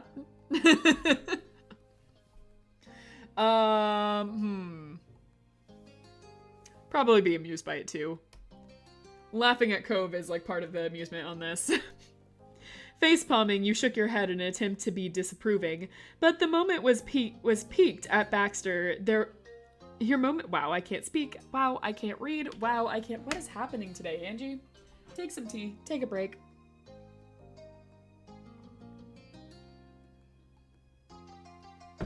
Deep breaths and read. Face-palming, you shook your head in an attempt to be disapproving, but the moment you peeked at Baxter, there was no stopping the wide grin stretched ear to ear. Of course, he'd been skinny dipping, and of course he was dropping that fact without hesitation in front of 4 people he hardly knew. Is that fine? Did I say something wrong? Baxter, I'm gonna level with you. You see that moment where like you were being all vulnerable and being like, yeah, I like water scares me, hold my hand, I'm really nervous. That was cute. That was real cute. Stuff like this is the reason why chat hates you. This is why chat turned against you and covered your face with cats the last episode.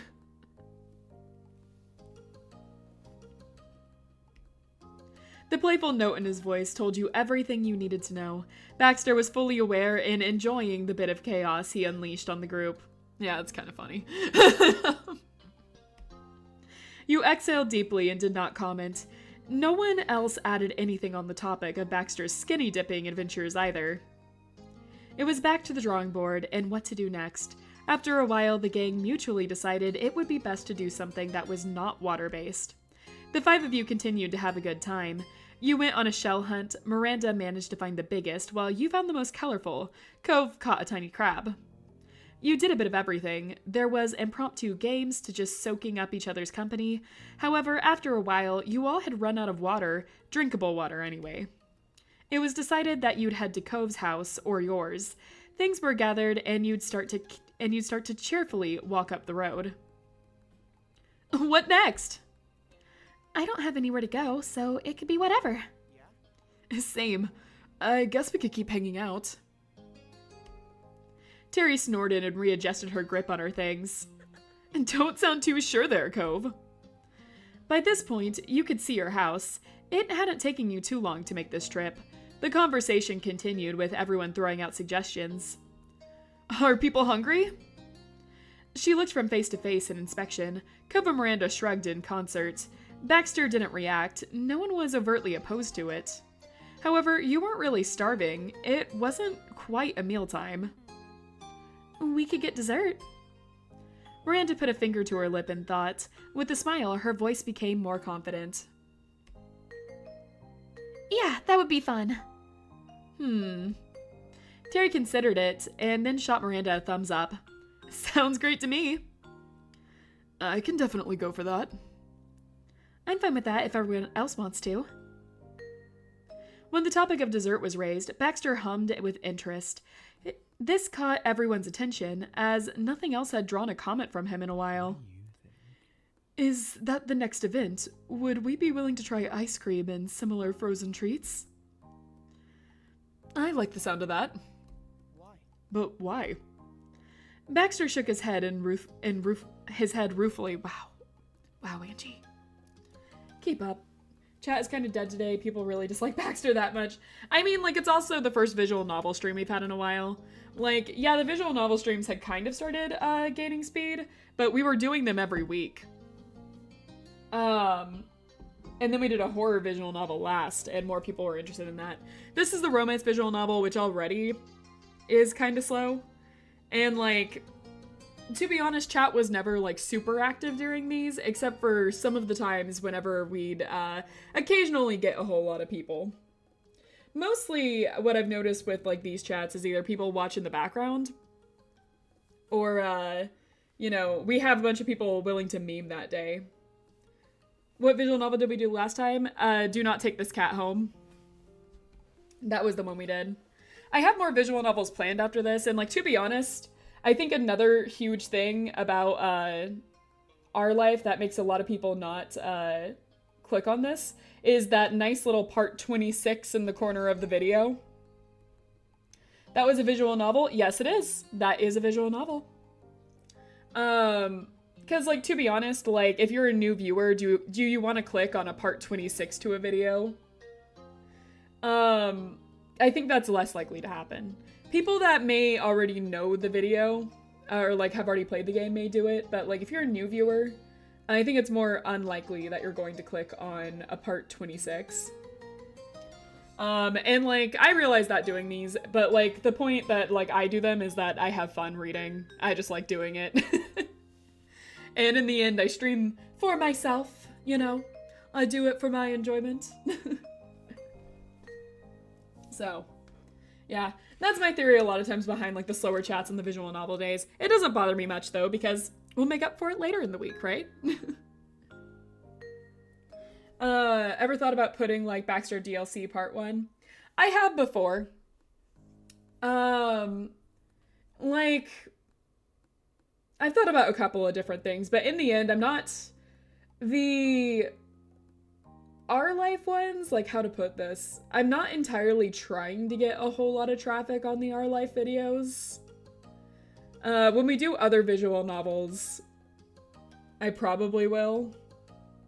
Try to, like, do a little more sprucing out, but, like, the thumbnails for these videos and the titles of them, I'm usually not trying to, like, make them super, like, eye-catching or anything.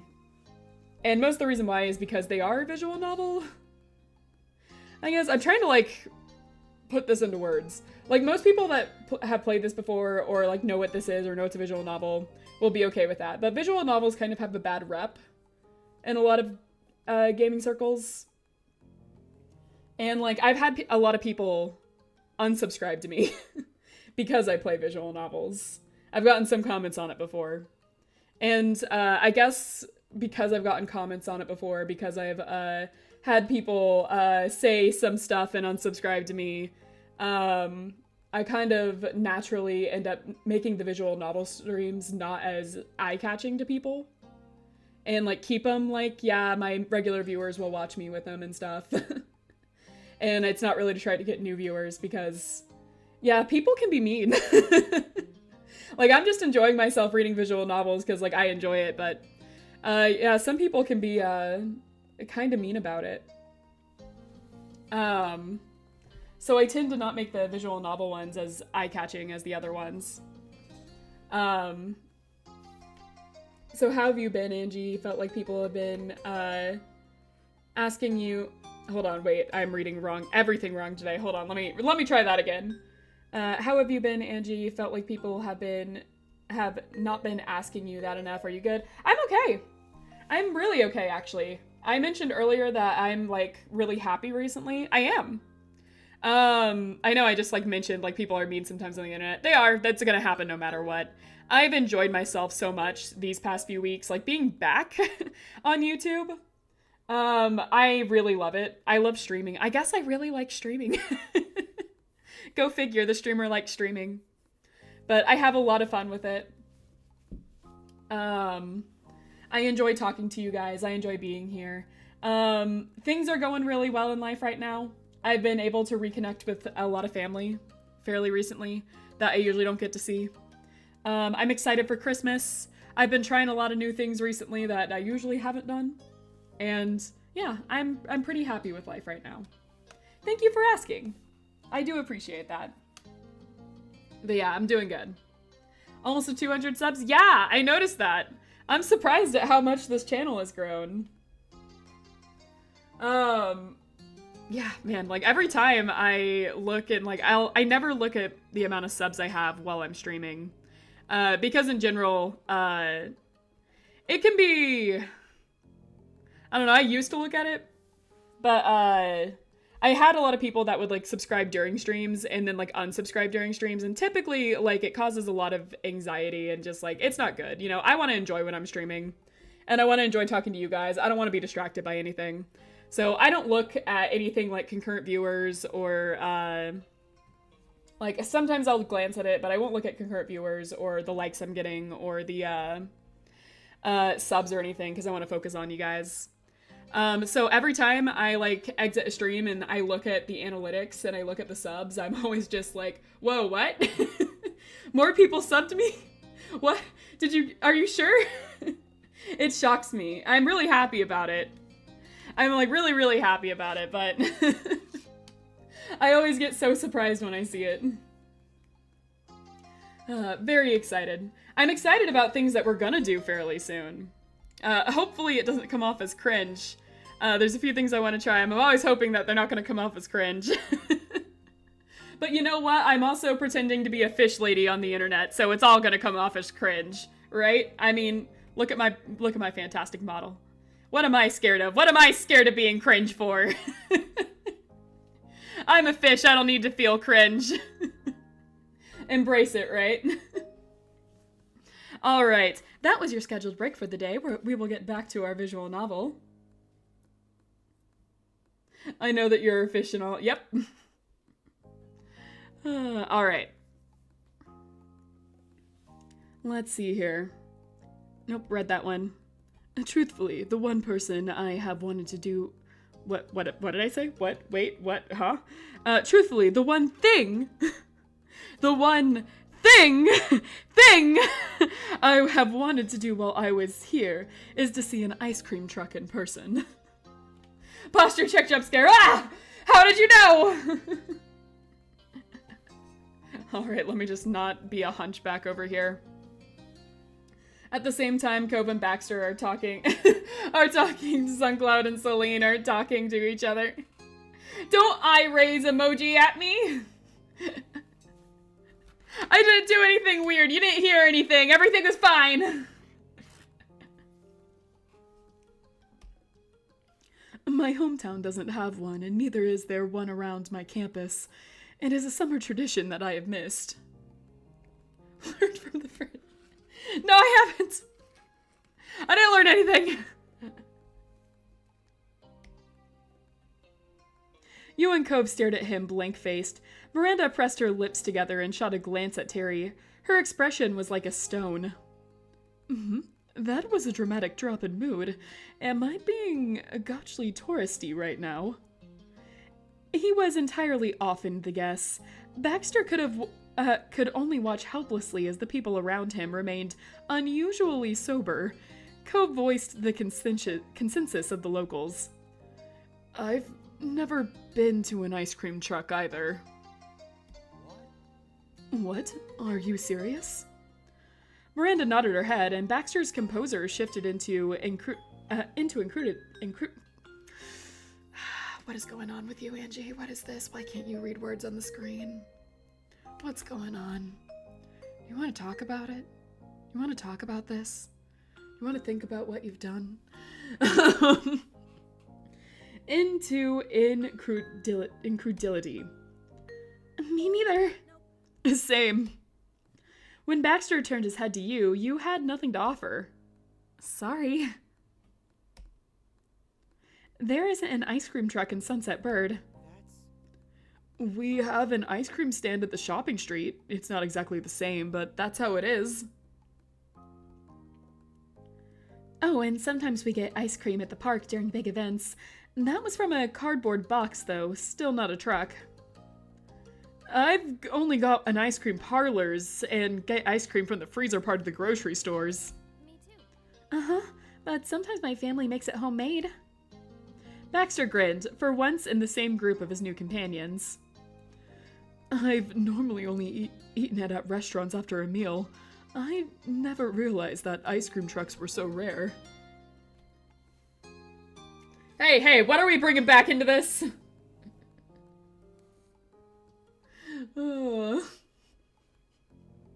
Why are you mentioning that one?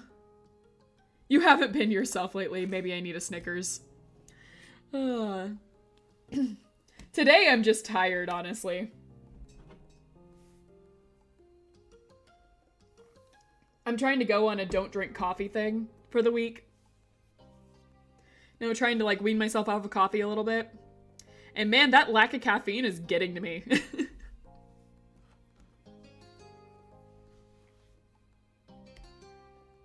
Unexpectedly, Cove was the first to agree with Baxter. He narrowed his eyes and spoke firmly. Yeah, let's find a truck. I can't, oh my god. Read the lines, Angie! Read them correctly! Then, yeah, let's find a truck. I've got to do it at least one time. Yeah, Baxter's onto something. We've all been missing out. Terry raised a fist into the air in a dramatic pose. There has to be an ice cream truck somewhere in California. Okay. Baxter brightened more, seeing his suggestion receive support. Miranda smiled at him. You can only guess it was her first impression of Baxter, but given how she relaxed around him, you imagined he was growing on her. You haven't been yourself since undisclosed cinnamon beverage.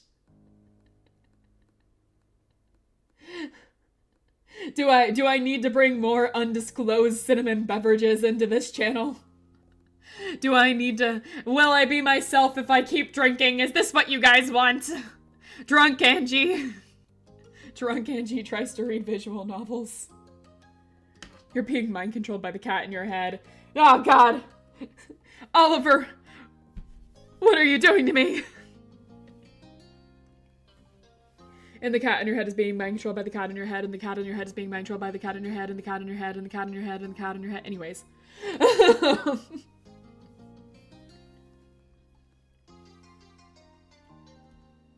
He wasn't as exactly self-assured as he came across at first blush, but it was nicer when Baxter was confident. Let's do it. That sounds fun. Let's look it up. Miranda reached into her bag and dug around for her phone. She pulled out a hair scrunchie, a small notepad with unicorns, and a bundle of chunky keychains. Her phone remained elusive. Just give me a sec. The rest of the group's mouths pulled into a tentative, hopeful grins. There was an air of slight disbelief. Cove molded over while tapping his foot. Wherever it is, we're gonna have to drive there to get to it. I think so. None are in town, right? And everywhere else is far away? She finally retrieved her phone and started to search for the map on her Maps app. She tapped the screen with a frown. I'm not sure. It's already late afternoon, too. I wonder if ice cream trucks are even still going around. We have to believe. It's too soon to give up. Cove nodded, patting at his pockets. They were tellingly empty. I've got my keys. No need, allow me. I asked to do this, it's only fair that I be the one to cover transportation. Besides, it's a rental. We may as well make the most of it while I have it. All right. Cove raised his shoulders in a bewildered shrug. Baxter ran his fingers through his hair to swipe his bangs, and then fell exactly back into place after. I will return in a moment. Terry shot him a thumbs up, and Miranda mumbled absent-mindedly, focused on her task. Baxter flipped towards his condo and headed off, his strides long and determined. Oh. Cove raised his voice at Baxter's back.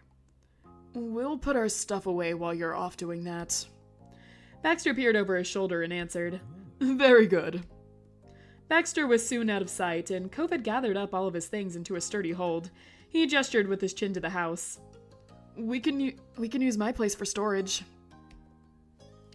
You were on board with that. You shifted your things around so they'd be more comfortable to move. Thanks, Cove. You appreciated his offer of the simple truth, and his dad would care way less about the mess than your mom's.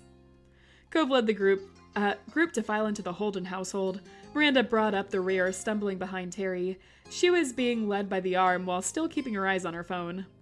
Sandy towels were dropped in a heap in the living room, one after the other. No one wasted even a second with organizing, taking cues from Cove's rush.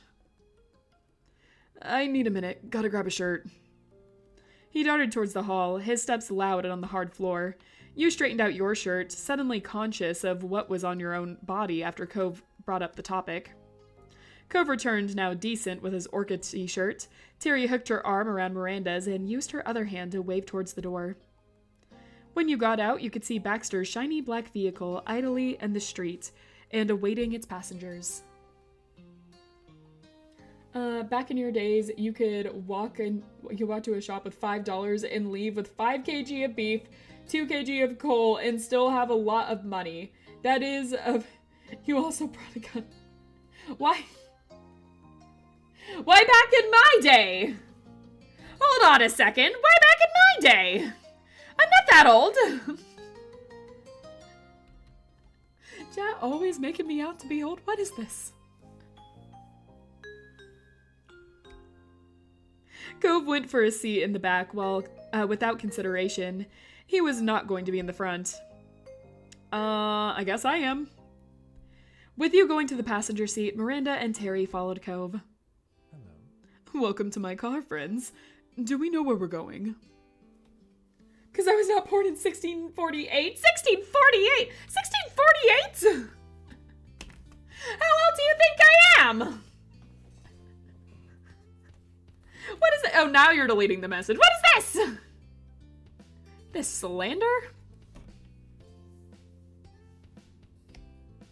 Miranda nodded slightly and leaned forward to hold her phone up. Her persistence had bared fruit. There's some suburbs surrounding the city where ice cream trucks have routes during the summer. I can't tell exactly where they're going to be when we get there, though. There is more than enough. The two conferred on directions until Baxter decided on route towards a random neighborhood street in the area as a starting point. He took off, the car gliding across the road with minimal vibrations affecting the cabin. In the heat of the excitement, Terry reached up from the middle seat and punched on the music. It connected to Baxter's song list, and your eardrums were struck by the pounding of a regular drum. A guitar riff shrieked out after. It was on punk metal track. Okay, Baxter can be cool about some things. No, we can do this. Yeah, turn the music up even louder. You guys are okay with this, right? You guys in the back seat, you're fine with this? 1648 BC! What? I'm not that old! Oh my god, everyone's trying out to make me be ancient. I'm not that old! This is so rude. And I don't have any of my mods in here to ban you. Shut up! The fancy speaker system showed off, utterly encasing you in the vibrations of sound. Baxter bobbed his head to the bass. As the drive continued, the music brought an almost surreal feel to the trip. The shredding guitars and shouted lyrics were a weird contrast to your goal of finding an ice cream truck. Is it true that lever was given to you by Christopher Colombo himself? Not true! Not true. No. Not how it works. I adopted Oliver when I saw him on the ground. I loved Oliver. I saw him and I got him and I grabbed him because he has a pointy face and it's cute. No one gave me Oliver. Anyways. Right, where are we? Yeah, we already did that. It inserted the harmonious metal picture of an ice cream truck playing screaming punk metal instead of a twinkling tunes to summon children for icy treats. That's my kind of ice cream truck. Zipping through the length of Sunset Bird in no time, you flew past the now leaving sign. Past that, the car zoomed down the open road, while Miranda attempted to dig up more details on the elusive ice cream trucks. Do they have socials? Maybe someone tagged them in a pic, or they're live tweeting. Why would an ice cream truck be on Twitter? And I can't even find out their hours for sure. I believe in you. Minutes added up, as did the miles. The city got closer, but the shadows closed in faster. The sun glinted from behind distant skyscrapers. Calling it late afternoon was being generous. It was evening. Unspoken tension began to form. The odds of an ice cream truck being active dropped with every passing second, but Miranda continued the search and Baxter kept driving. As planned, he turned off the highway and followed the streets into the heart of the suburbs. He rolled through neighborhoods aimlessly until... Yes! Miranda beamed and shoved her phone up in the front. You found one? There's a truck that's still open and nearby. It was on Facebook. I think if we go down their route, we'll find it at some point. No way. Amazing. Never heard of that. Yeah, who uses Facebook? People who want ice cream, let's go! I mean, fair point. Fair point. People that want ice cream do use Facebook. Please direct me. I can't read the post. First, take a left at this stop next. Wow. First, take a left at this next stop sign. Baxter clicked off the music to focus on Miranda's words. He also opened his window. Terry and Cove follow Baxter's lead, but Terry could get further and pushed her head out the window as far as the seatbelt would let her, hands cupped around her ears. Cove would lean forward out when he saw anything, even kind of truck-shaped. Everyone had their ears and eyes wide open for any signs. If an ice cream truck was somehow in the area, they weren't going to miss it. Let's see. Yeah, we'll also like stick our head out. Go ahead and just put it all out and be like, where is the ice cream? Just like look around with eyes like this as you're looking around for ice cream. Like, where's the ice cream truck? I'm looking for it. The car scene was used more times than nuclear bombs around the world. Yeah? Yeah, that's so. You pressed down the first button you saw on the door before realizing it was a seat warmer. With a laugh, you turned it back off and finally found what opened the window. It was as sleek and unobtrusive as the rest of the machine, and that made it tricky to see when you didn't know where to look.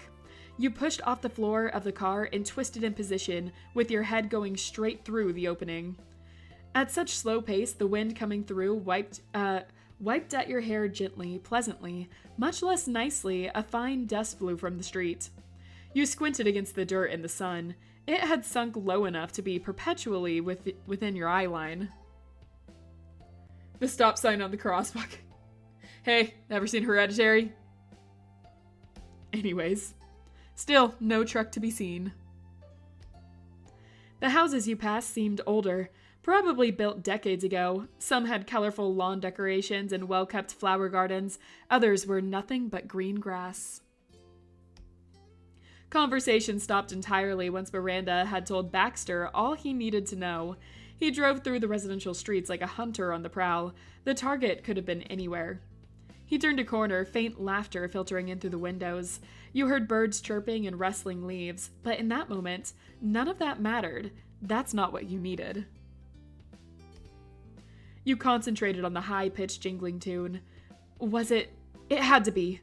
It was the musical call of an ice cream truck. Nobody could see it yet, despite there being watchers on all sides, but the song got louder. Baxter followed it persistently, his fingers tightening their grip on the wheel. That jingle was the Pied Piper, and everyone was drawn into it. Why are you surprised? I'm not surprised, I'm happy. Aren't these the eyes of happiness right now? Aren't these the eyes of someone absolutely happy? 'Cause I am. Overjoyed. Anyways. The car came up to a crossroads and stopped. The instant a clamor filled the car, everyone, even the ever-relaxed Baxter, cheered or gasped in sync. An ice cream truck drove right by in front of your very eyes. It was technically white, but covered with so many brightly colored pictures that the original paint was more of an accent.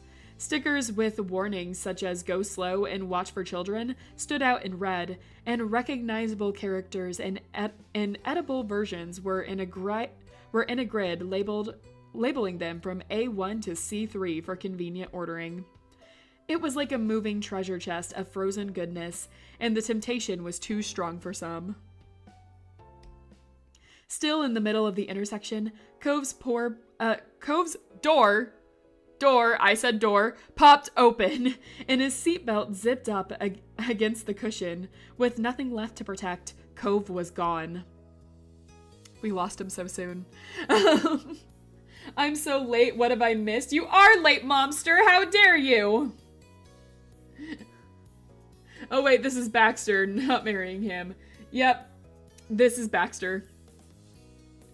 I know you said door. What else would you have said? Nothing, it's door. I said door. Alright. We'll leap out. We don't care about Baxter. It's ice cream! As soon as humanly possible, you joined Cove in the wide world. Shoes to pavement, you rushed to the ice cream. You and Cove jogged after the truck, leading the pack. Terry cheered and waved, trying to catch the driver's attention. Miranda skipped behind her, moving her arms in wide motions. The truck lurched to a stop. You'd done it. All four of you rushed up to the side with the service window. You excitedly crowded around the stuck-on menu. You could feel the anticipation of a kid on their birthday, except it was somehow everybody's birthday at the same time. There's so many things! Yeah, I wasn't expecting so many options. Where's the actual ice cream? Baxter arrived with Terry, while Terry pointed out the corner of the menu, with more ice cream choices than popsicles. While you flailed down the middle of the road, he had responsibly parked the car on the opposite side of the opposite end of the nearly empty street. Up close, you could see the images were faded. They weren't as vibrant as they should have been, and chips of paint were flaking off. If anything, the wear and tear increased the charm. It was real, and it was just what you imagined. You were finally experiencing a quintessential summer ritual. Just us, the book club nerds. Yep, book club nerds. Are ice cream trucks still a thing, or is this game in the 90s? I mean, the start of this game is in the 90s. Hold on, I just looked up and realized I'm still crazy. There we go. The start of this game is in the 90s. However, I think now we're in, like, the, 2010s. I think around there. But ice cream trucks are still a thing. Like, they sometimes go around in my neighborhood. I hear them every once in a while. They mostly stop at apartments or stuff. Like, I don't think they've ever stopped in my neighborhood, but I hear them. I know they're around. Alright, where are we? Did we read this? Yes, we did. The order window lifted, and the driver gave a hearty greeting. Good evening. Good evening to you. Hi. Hey. You waved at the friendly driver from behind the others. Sorry. Hey, thanks for stopping for us. Sorry for chasing you. No, thank you for stopping by. Can I get you something? Absolutely. He beamed with a victory, a cat who got his cream. Then he gave his first check over the options and shrugged. For a second, I thought it was saying that he just handed her a check. Like, yeah, here, yes, here's your payments. One check, and the ice cream lady just being like, what? Uh-huh, that's not, Cash only, please. I've never seen an ice cream truck, but I have seen cotton candy sellers. Yeah! Yeah, I've seen ice cream trucks occasionally. I think I've only ordered one like 3 times in my life. There used to be one that would park outside of my school when I was a kid. So all the kids would get out of school and there was just an ice cream truck parked there. Smartest business move ever. There was a public park right down the street from my school. And so the ice cream truck would just park there. Calling it ice cream truck driver is a serial killer who makes human skin. Ah! Oh god, this is actually a horror game. All these 26 parts have been building up to this. Oh. However, we do require a moment. Start with Baxter, no one likes him. Of course, no problem. Take your time. That started the great ice cream discussion. Ice cream was serious business and took consideration. Alright. Say your ice cream orders, chat. What are you getting? We're at the ice cream truck. Yep, they played the long game with the horror. They really did. They, you thought Doki Doki took a long time building up that horror? Nuh-uh. Has nothing on our life. Pistachio? That's always my dad's choice. I always go with mint chocolate chip. I'm the weirdo. I love mint chocolate chip. Pistachio's good. I just like mint chocolate chip the best. Mint everything. Though whenever I was at an ice cream truck, I loved getting the character ones, the Bubbles character ice cream cones for some reason. Sea salt caramel, that's a good one. That's a good one. Okay, let's see what our options are. Miranda was firmly in the camp of actual ice cream options, making the valid point that you'd come for ice cream. Terry wasn't convinced, neither was Cove. Getting ice cream obviously didn't mean you actually had to get ice cream. Anything from the truck counted. The debate ended with no agreed-on winner. Everyone just got what they wanted. Hi again. I'd like a coconut popsicle. Sure, let me get it for you. She reached into the freezer and pulled out the first of the treats. She handed it off to Cove, and he passed her some cash. I'll have one of those snow cones. And I'll have a chocolate-dipped ice cream cone, please. The D4? They both received their treats, paid, and stepped away to clear the way. You decided to order. Get water. Yeah, 1 lemonade, please. Oh no, I'm out of tea. I mean, now I'm out of tea. Okay. What are our options? Grape popsicle, strawberry popsicle. I do like strawberry. Chocolate chips! Are chocolate chips even an option? Let's see. A chocolate cream popsicle. Cream popsicles are good. Ice cream sandwich, ice cream cone, chocolate dipped ice cream, cartoon face popsicle. That's my thing. We gotta go with that. That's my order a beer. Are we even old enough in this game yet? Cartoon face popsicle. My childhood has been relived. No chocolate chips. I'm sorry. Ice cream sandwich. You were too late, Tarnished. I got to order. I chose the only valid option. Should have beat me to it. But ice cream sandwich would have been what I went with if it wasn't the cartoon face. Baxter, meanwhile, had yet to finish staring at the menu. With intense scrutiny, his eyes went over the rows of advertised frosty desserts, long after everyone else already had theirs. Is it bad that I forgot about Baxter? I forgot he was here already, with this being the Baxter DLC. It was getting awkward, especially for the lady at the truck, who would be stuck there until he finally got around to ordering something. Terry tried to break the ice, or ice cream, and cracked a joke. Get the ice cream sundae cup. The ice cream is totally white, and chocolate sauce looks almost black. She found that to be side-splitting, but it didn't even make a dent in Baxter's reverie. The world around him was lost. Lost to the place in his mind. Blub, blub, blub, blub. Baxter? Still no reaction. A new strategy was needed. Terry stuck a hand right in front of his face, cutting him from the picture, taking all of his attention. He blinked, and the spell of those tantalizing treats was broken. Oh, I'm sorry. Is something the matter? That's what we wanted to ask you. You've been quiet for a while. Yes, I have been. Baxter put his hand to his chin and popped his hip to one side. The focus that had been so centered on the truck was now set upon the rest of you. With the pose in his already eccentric style, Baxter looked like a side character in a cartoony mystery game.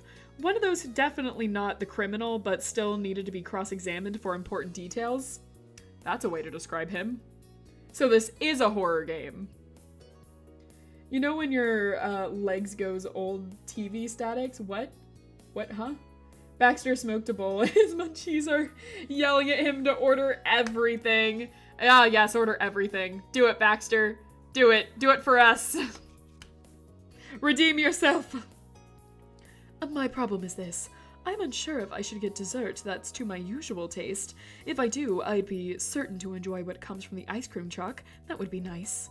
But on the other hand, this may happen only once. Perhaps It'd be more rewarding to get something, an option that would be challenging to find in common stores.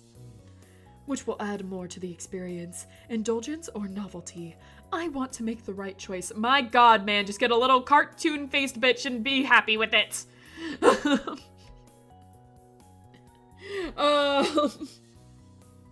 Let's see, you should treat yourself to something you actually like. Why not go for something wild?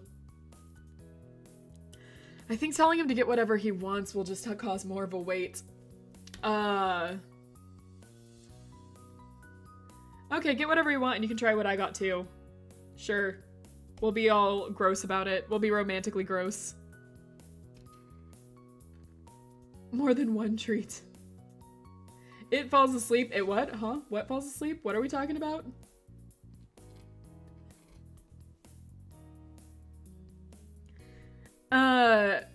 More than one treat? Was that an option? I didn't see it in time.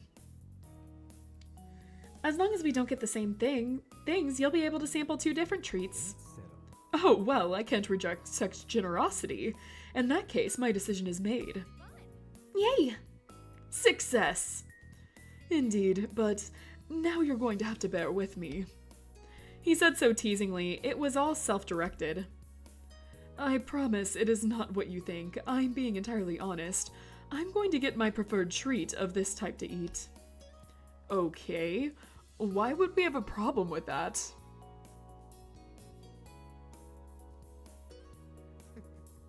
That is because my favorite is an ice cream sandwich. Cove Terry Miranda exploded into laughter. That's what I should have suggested, not the sundae. It's the perfect black and white suggestion for Baxter.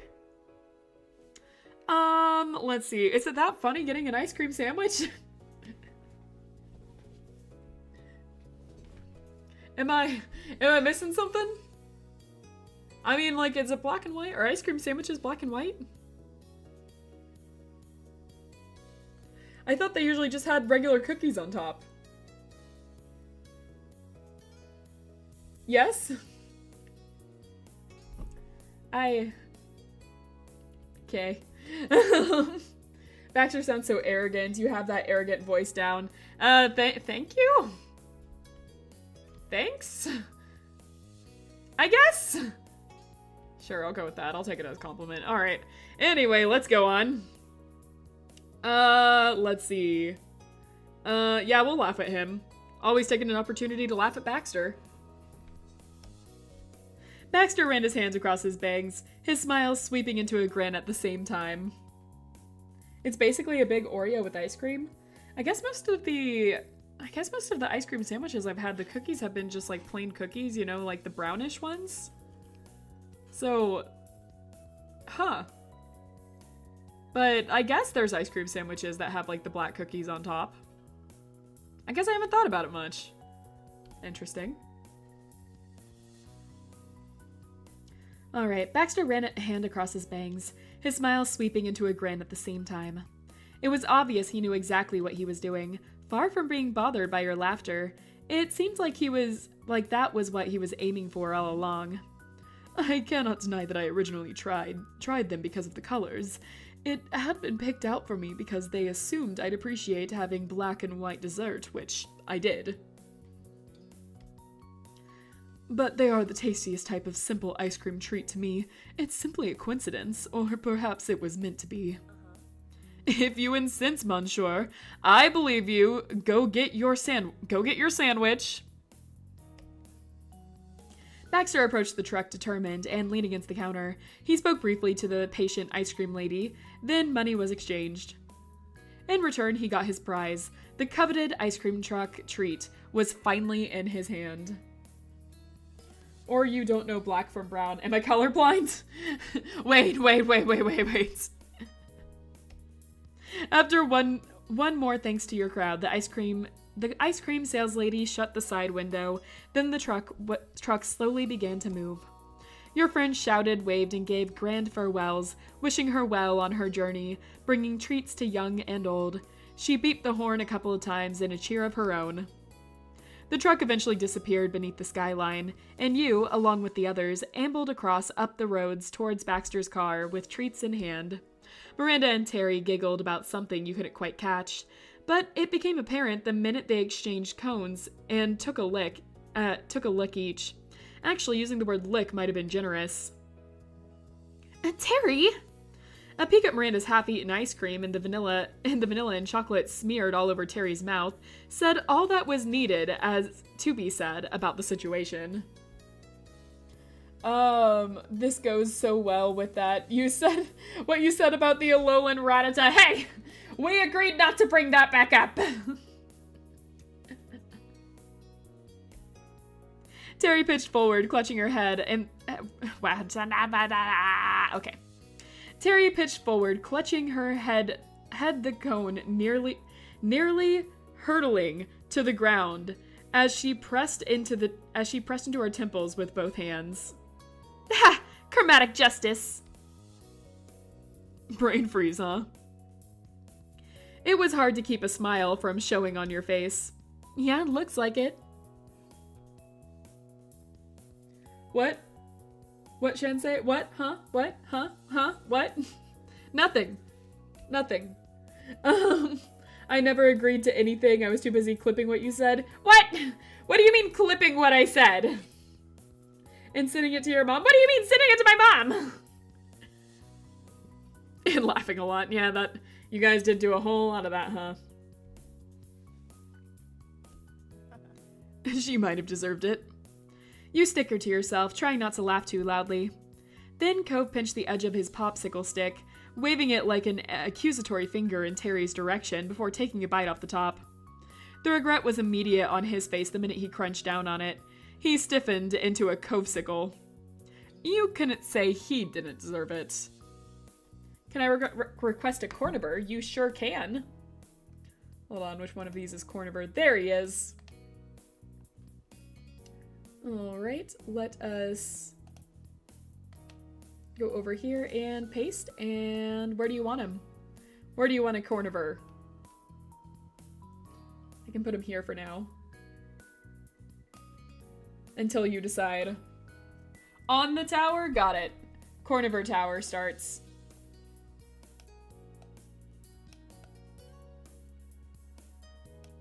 There we go. Alright, another Corniver has joined the pile. Luckily, both Cove and Terry made full recoveries after a minute. Let's see. I want to try stuff too! They both halted in their merry stroll, Terry mid-lick through her snow cone before she went ahead and slurped up a bit that she was eating. Yeah, sure thing, buddy! Miranda bobbed her curly head in the affirmative, the two making their way over to you. Yeah, I don't mind. Terry was the first to tip her dessert in your direction. Blue syrup spilled over the rim of the paper cone. If she noted, she didn't say anything. Turn it around so it can match the other ones? Sure. One sec.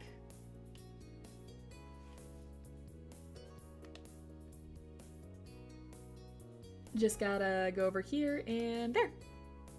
He matches. He matches all of them. The jewel in the crown must match the rest of the crown.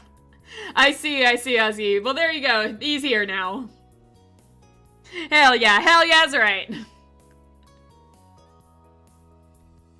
Miranda took a precautionary swipe around the edge of her cone to keep her hand from melting the same sticky fate as Terry's before offering hers. Hey. You guys remember I'm here too? Miranda and Terry didn't even need to exchange looks. The act fell into place seamlessly. Huh?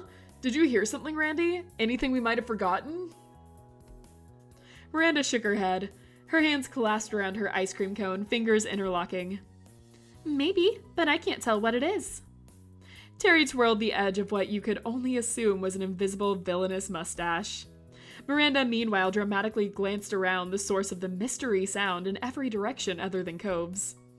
Then came a well-timed but exasperated sigh. Guys! Also, is that down there Oliver friendship, Oliver dating, or Oliver marriage? They're nuzzling. They're nuzzling each other. Forget Baxter DLC. Let's make Corniver Jenga stream. What? That means we're going to be removing Oliver's, though. Miranda whirled around, hands covering her mouth. Vanilla was swiped across her cheek. And there you are, Cove. We thought you got lost. Very funny. Yeah, it was. In the end, each of the girls offered theirs to Cove too. Cove tried to as well, at the same, which really just led to his popsicle and their cones melting in an awkward sklesh. The group's desserts traveled in a circle, each met with their critical evaluation of culinary critique. The opinions obviously matched the severity of the situation. Lever Connect 4. Now we're talking. This tastes like how sunscreen smells. No, maybe you taste like sunscreen. His voice was equal parts indigent and shrill, cracking in a familiar lilt from years gone by. Wait. Miranda and Terry nearly shrieked with laughter. You joined in yourself as desserts were promptly handed back to one another, and Cove just buried his face in his hands. Cove, just stop. Just stop trying. Just stop trying to join in on this. You're not good at insulting people, Cove. You suck at this. Oliver chess. Now we're talking. You guys are getting it. You guys are getting this. Oliver poker. Yeah, this is good. Have a liar's game with Oliver.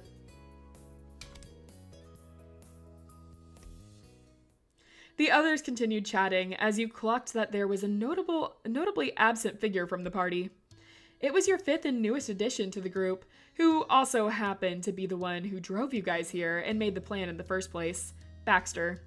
Your eyes followed the retreating backs of Miranda and Terry, then to Cove, who already started to outpace you the minute you relaxed. You attempted to see if Baxter had gone even further ahead. There were no signs of the monochromatic color scheme you'd gotten so good at spotting. A low chuckle from behind gave away the ghost. His tone was chill as always, but it was even more fitting considering the theme of the moment frozen delights. Angie, I hope you're keeping track when will you make the Oliver board game stream in the future? I'll have to make note of this stream for that. I'll bet 500 levers, I'll bet 700. Perfect. More levers, more Oliver content to go around. That'd be fun. Who needs an Angie game when we can have an Oliver game? I'll scrap plans on what I'm working on right now to work on an Oliver game instead. Oliver auction. Oliver's going nowhere with you guys. Oliver's mine. I wonder what it is you're searching for, Rain. You felt bad not noticing that he'd been quiet since you gave your well wishes and sent the truck off on its way. You imagined he wouldn't fit himself in the conversation without much issue, but he hadn't.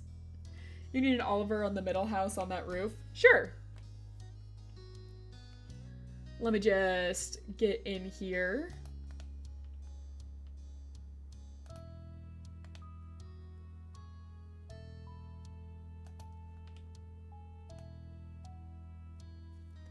Let's see, where did you say? Oliver middle house? This one? On the roof of the middle house, got it.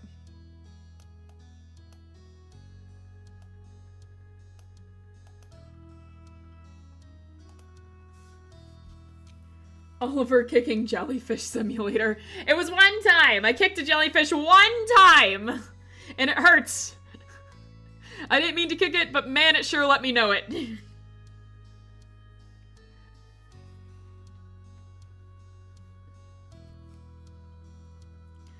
Alright, where are we? Where were we doing? What were we doing? Let's see, we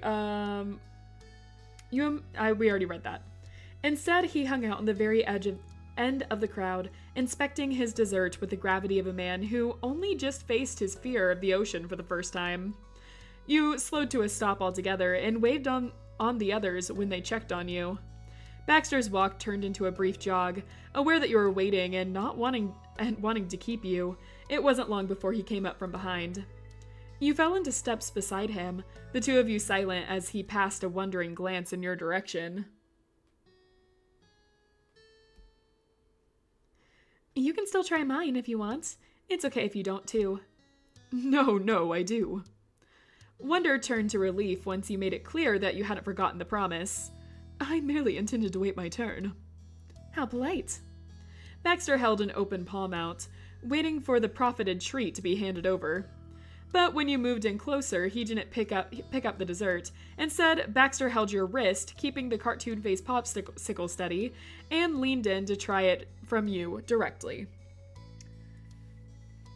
Okay. I can agree to that one. Once the background vanishes, put Momster's Oliver on the tower. Only if that's what Momster wants. I think she's still here. She just looked away. Most stable code ever. Absolutely.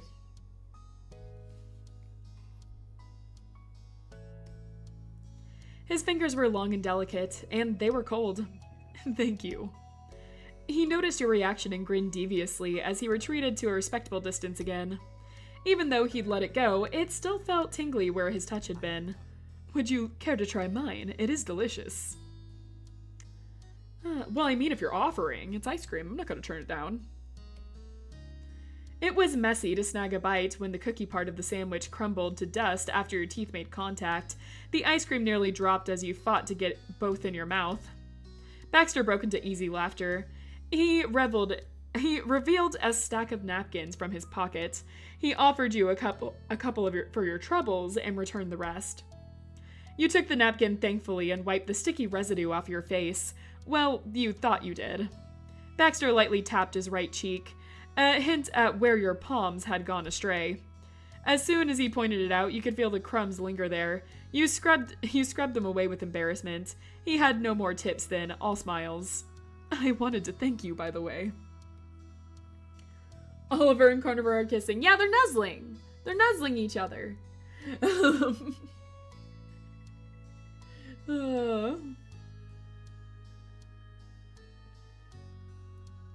It is different. Yeah. Kitty nuzzle. For what? I was gonna thank you for letting me try yours. He chuckled as he took another napkin from his pocket.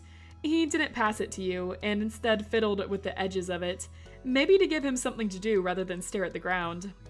You likely didn't think much of it, but I appreciate you accompanying me now, and for including me in the event on the whole. Hey, buddies! Terry waved, her snow cone on high as she called out for the both of you. When did the others get in the car? You paced yourself in hopes to not keeping them waiting for long. Terry was always excitable. Baxter followed your lead. I love how you have this sexy white-haired anime bishi on screen and his picture at the bottom left is like, eh. I mean, the thing is that, I don't know if you've read the title, my chat hates this man.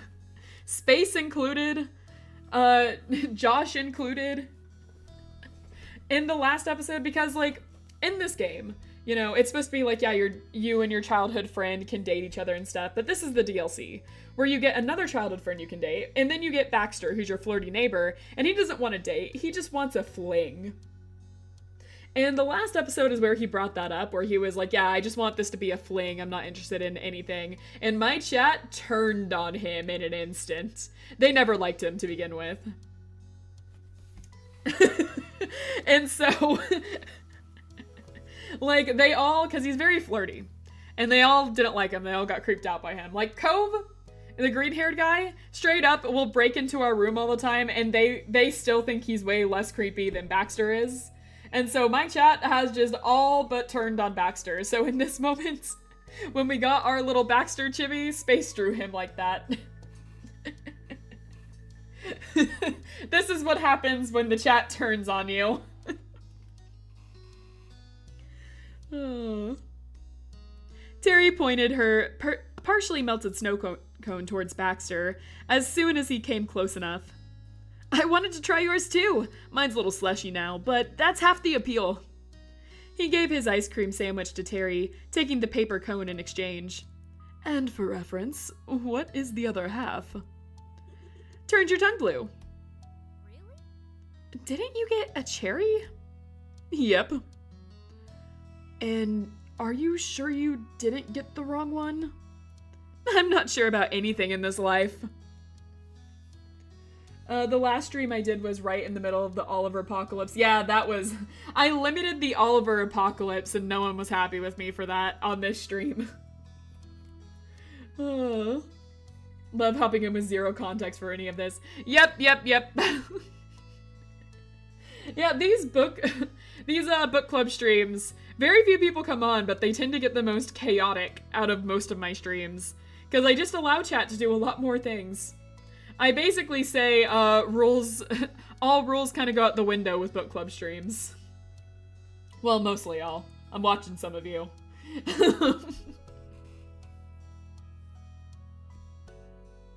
After they each got a chance to try each other's desserts, Baxter and Terry swapped again.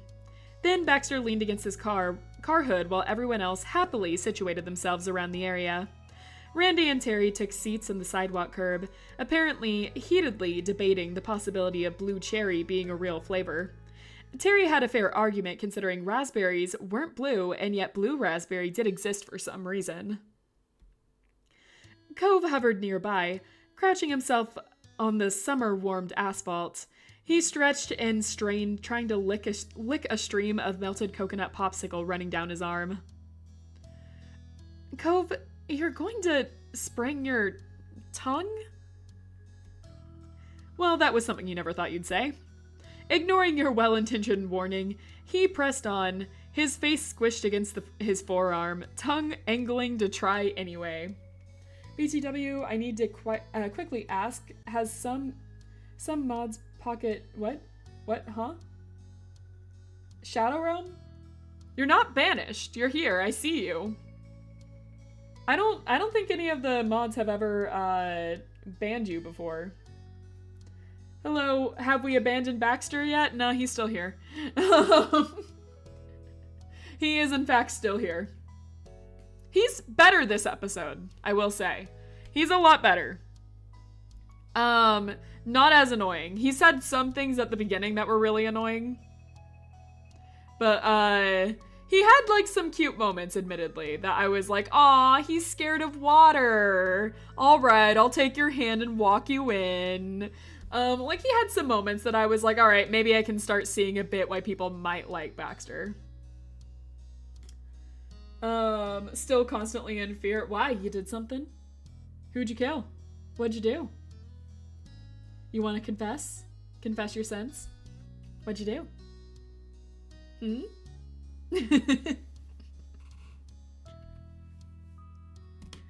Can I also request my Yeah, you can choose either Corniver or Oliver, but we are limiting the amounts now. So, like, one per person, no alt accounts. We're watching it this time. One per person, and don't cover anything important. He killed me? Oh, man. Well, at least you're a jellyfish now. Came back. That's pretty cool. You're dead. Ah, I see. I see how it is. I think there's still, because I can look and see if there's anyone that's been banned on my channel, and we've only ever banned one person on this channel so far. And they were being like a huge jerk. And that was the only reason that we banned them. And it was like a discuss thing where we were talking like if we should ban them or not. So very likely you will not be banned on this channel. Unless you just absolutely, are a huge jerk. Oh. I think that's too broad for people to understand the reference I tried to make. Maybe so. For real, who was it? I don't think any of you were here with me on stream when it happened. It happened, like, really close to when I first started. I mean, it's the reason I have mods. Like, the reason I have mods in the first place is because of that person. Because I didn't have mods before him, and then he came on and acted, like, really rudely. And then after that, two of my friends were just like, hey, we'll be mods for you.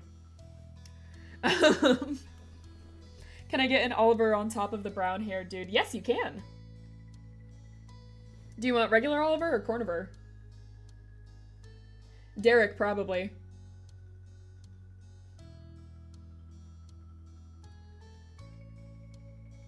Either is good? Okay, okay. Let me see.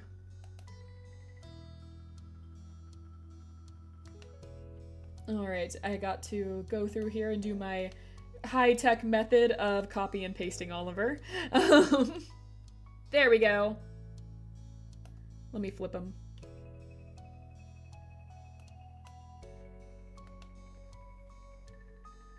It's Derek! He's our, like, other childhood friend.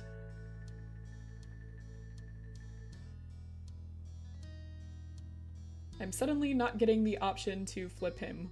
Why? There we go, found it. There we are. Now Oliver's facing us, facing the screen, enjoying the show.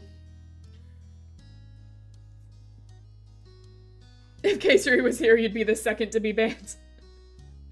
They've threatened it a few times.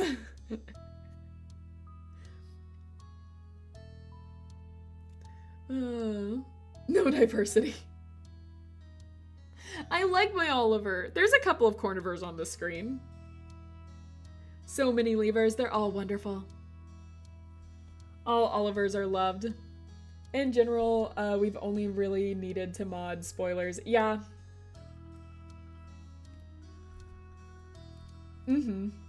Yeah, it's mostly been people being, like, overly, like, they're fans of it and they want to talk about it, and so we just have to remove comments from spoilers.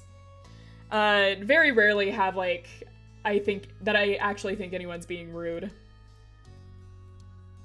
Why is no one taking part of the lever tower anymore? No one's just done it yet. I mean, the Olivers get smaller and smaller the more levers we asked. I asked for Corniver. Oh, hold on. Whoop, that was lost. I think you did, and I was just like, oh yeah, I'll do that, and then completely forgot. 1 second. I was like, yeah, I'll make a Corniver for you, and then just completely forgot to do it. Hold on, let me do that for you. You gotta remember, I'm a fish. I'm not known for my memory. Where do you want Corniver? Fish brain sucks. Fish brain's not great. Fish brain is not great. Where do you want your Corniver? Oh.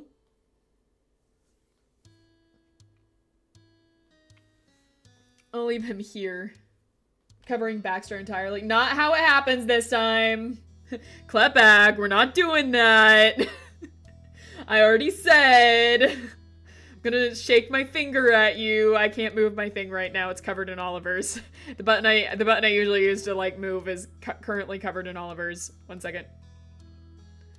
Klepback, we can't do that. We're not doing that this episode. Over MZ's Oliver then. Just blocking him. Mike Wazowskiing him.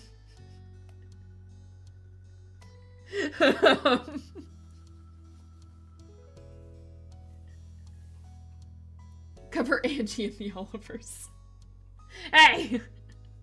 We can leave Baxter as the only person who doesn't have an Oliver. Exactly!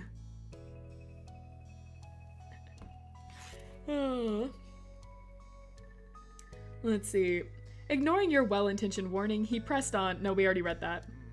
I can do it. It's personal now. The limits of the human body were a pain, but it was still pretty funny to watch him try to fight against it. With the absence of the ice cream truck's music and the thrill that came with that, the street seemed entirely different. Houses quietly lined the street, and now you heard the rush of the wind. Branches swayed overhead in the breeze, and leaves rustled. It didn't carry the comforting smell of sea salt. So, here we are. Sure, I wanted it on top, but covering is also fine. Can you make it smaller so it's an Oliver Corniver cap? Yeah. Hold on. Like this? Or how do you want this? Am I being like lost in translation here? Or like...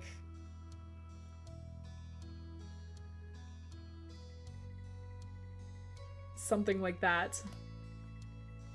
I am almost 100% sure that this is not how Klepek meant it, but well, I just have to guess over a lot of things, okay?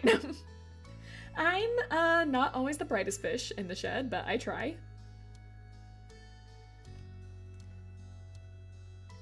Okay, well one of your messages didn't come in. I just saw it come on my Streamlabs. Alright, move my Oliver and place him on your face. I could do that. I don't get why your message isn't showing up, though.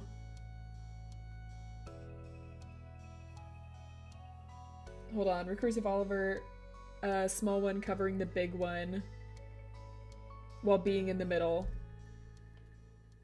I think you wanted another Oliver hat originally. I see. Wants an Oliverception, but OBS isn't letting me put him where it would be funny. What is this auto snap feature?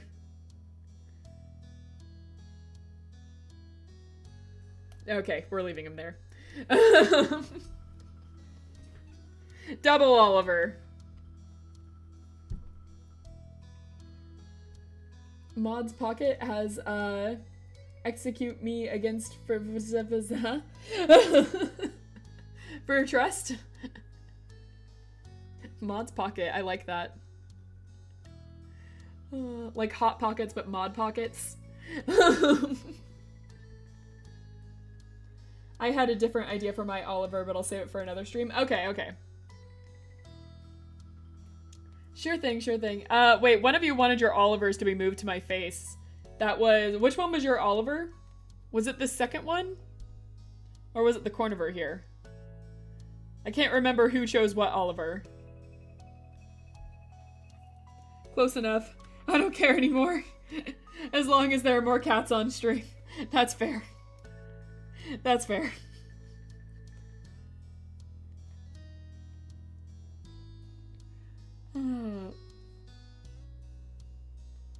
Alright, let me see if, for whatever reason, some of your messages aren't showing up on the YouTube chat, but they're showing up in my Streamlabs chat. And they're not bad messages or anything. I don't know why YouTube chat isn't showing them. The corner on top of the tower. Corniver on top. I see. And you want it over my face. Can I have my eye peeking out? At least?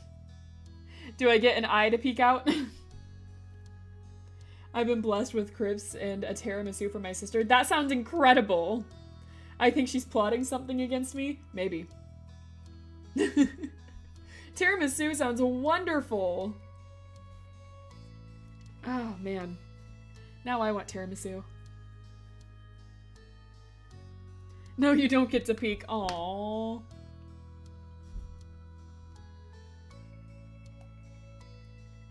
Hold on.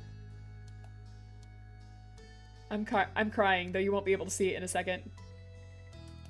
Alright. Now I'm blocked. There we go.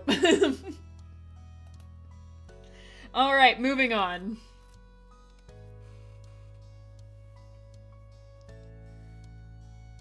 Terry heartedly licked the side of her snow cone. She leaned on her fist, the arm propped up and on a raised knee. Her tongue was extremely blue now. Far away from here, we belong in who knows where, camped out in front of some random suburban person's house. Miranda tilted her head back to look up at the mailbox mounted to the concrete. Rocking to one side, she craned her head to get a read of what number was on the side of it. And thank you to the fine people of 231, whatever the street is? My stream frozen, making it look like you were eating Corniver. No! It'd be miserable for both of us. Has Space Scold, kicked you for calling her short on RF4 yet? Not yet, but she saw it because my mod ratted me out the second it happened. I went on to the group chat the next day and was just like, hey! It was like the second it happened too, and he had the timestamp ready.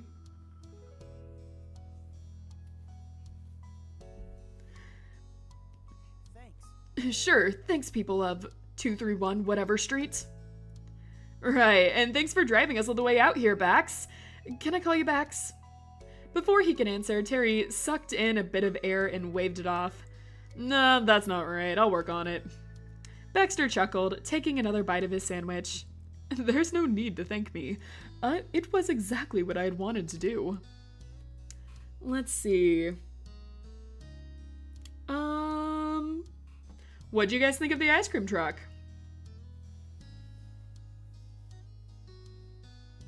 My lever is the one on the, failed lever tower. It's not failed. It's just like, kind of, not much of a tower anymore. Hello, welcome in, Ducky. Could you move my lever to on top of the name of the text box? Yeah, sure. Yours was this one, right? On my head? Or is it the one on top? I knew that yours was on the lever tower. But I can't remember if it was this one or the one on top. It's the one on top? Okay. Sure. We'll move it over here on top of the name box. Alright. I loved it. Sunset Bird should get an ice cream truck. It was everything I've dreamed of for the last hour. Randy nodded, taking another lick of her ice cream cone. A glop of it dripped onto her hands before Baxter offered a napkin, which she happily took. It's one of the best ways to get ice cream. Grocery stores don't come close. I'm inclined to agree. A suitable new feather in the cap of a summer tradition.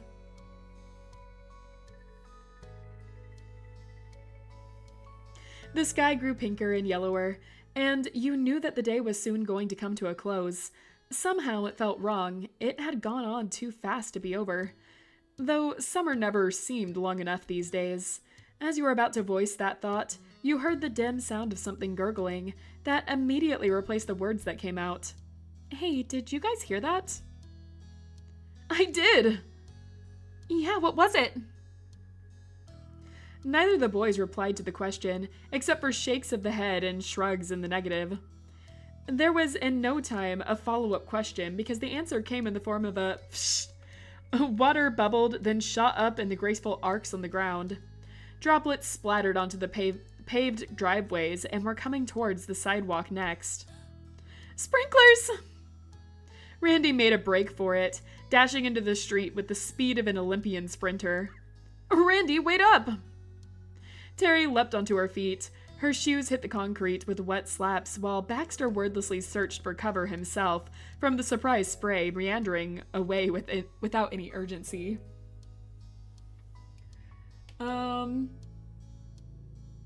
Let's see. Perhaps you want to move that Oliver. He's right next to Baxter. Yep, everyone that joins the stream is entitled an Oliver.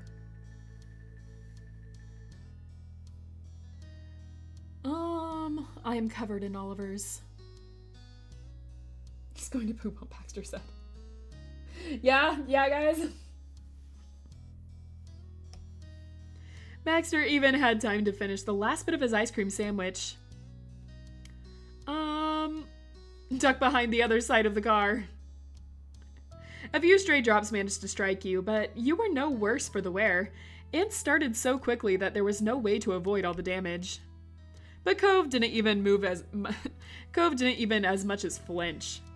He only stood to his full height with his back to the car, a popsicle stick prodding out of his mouth. He glanced over at the others and grinned as he withdrew the stick clean.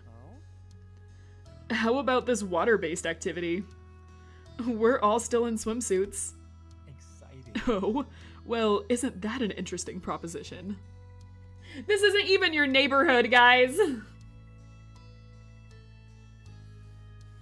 Our favorite, definitely not a Porygon streamer. I didn't say I was a Porygon. I'm not a Porygon. None of you have had any, like, seizures yet, have you? That's the only joke I have for Porygon. That's it. That's all I got for Porygon. I need a new Porygon joke. Someone put in a new Porygon joke in the chat. The challenge had been issued, and Baxter threw down the gauntlet. Cove's eyes popped open with shock, but he didn't allow the surprise to keep him from moving. He darted off of the lawns as Baxter came sprinting from behind. It looked more like Cove was running away from him rather than into the sprinklers. My snow cone! Terry complained, sticking the paper cone higher into the air as she stayed well and good away from the sprinkler spray. It'll melt! Terry had a wetsuit on, but that wasn't going to protect her from a snow cone by a long shot. Let's do it. Oh, come on, Terry. Live a little. Oh, hey, Casey. Welcome in. Add an Oliver? Sure thing. Do you want Corniver or Oliver?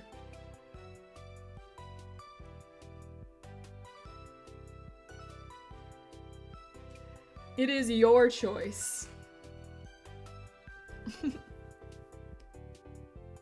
In spite of the fact that Miranda had led the charge for cover, she was easily convinced to jump into the fray. Skipping to the sidewalk with her ice cream in tow, she waved the two boys down to stop and wait for her. Corniver, got it.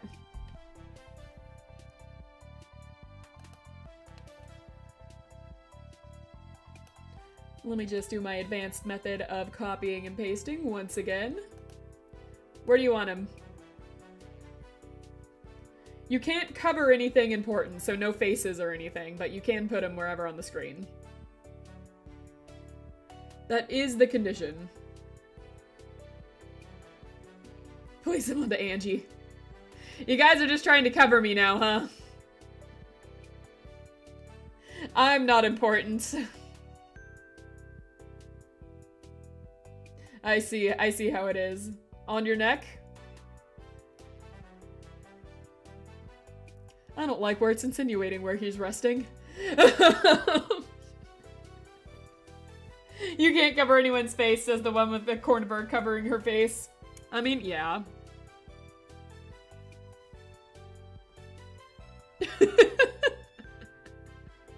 I'm gonna move him down, actually. Alright. There we go!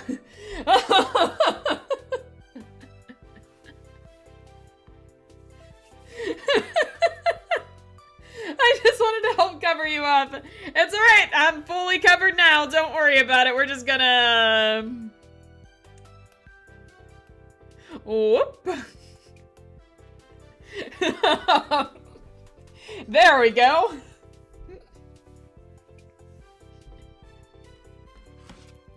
Anyways, I'm gonna keep reading now.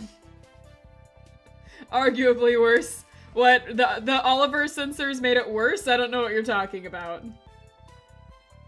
Nothing like a gravity-defying corniver. Cats are gravity-defying. Look at the small ones down there. Okay, alright. You guys have a worse mind than me. Fine, back to long ways. Cats are liquid, that's true.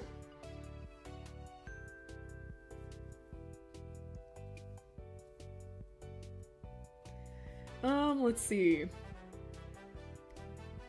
Terry sided up to your side, clutching her. Honestly, already melted dessert. Her eyes kept going between her much-beloved treat and the sparkling sprinklers, but she seemed to have chosen to preserve the sanctity of the snow cone instead. Here I come! Terry gave you a thumbs up as you abandoned your shoes and went frolicking through the sprinklers with reckless abandon. The temperature of the water was bracing. Odds had been good that it'd be cold, but that was almost on the next level. Did the suburbs put ice in their pipes? I mean, this is someone else's yard, so... Still, you weren't about to regret the decision now. Let's see. We'll spin and jump. Like this, you could take it all in. As the sprinkler sprayed in arcs, you twirled beneath it with your arms wide open to your sides and face tilted towards the sky. You Oliver jump? What about Oliver jumping? It looks like the girl is using Oliver as a hairpin. Right, since when, are there other women in this game besides you and the family? There's always been. Like, we have, childhood friends that come in, and we also have our sister. The text box isn't slightly covered by Oliver. Or it's slightly covered by Oliver. I mean, it's already covered by these three guys. We're just trying to make it that you guys can at least see a little bit of the text. Not all of it. You even thought about opening your mouth before you remembered it was recycled water. You were all fancy-footed and careful until suddenly you heard Randy cry out in surprise. She was covering her mouth and held what remained of her crumbling sugar cone. The ice cream had fallen, abandoned to the grass. It was one thing to have damp ice cream, but it was another of it if it fell to the ground altogether. We don't need text, we have our Angie bot to read it for us. That's right! Angie bot to read everything! Can't wait for Angie to give us lever stickers when she goes to VTuber conventions. Right? I'm gonna have to. If I ever get big enough to go to VTuber conventions or anime conventions, just hand out little Oliver stickers. I'll do my low effort Angie and then Oliver stickers.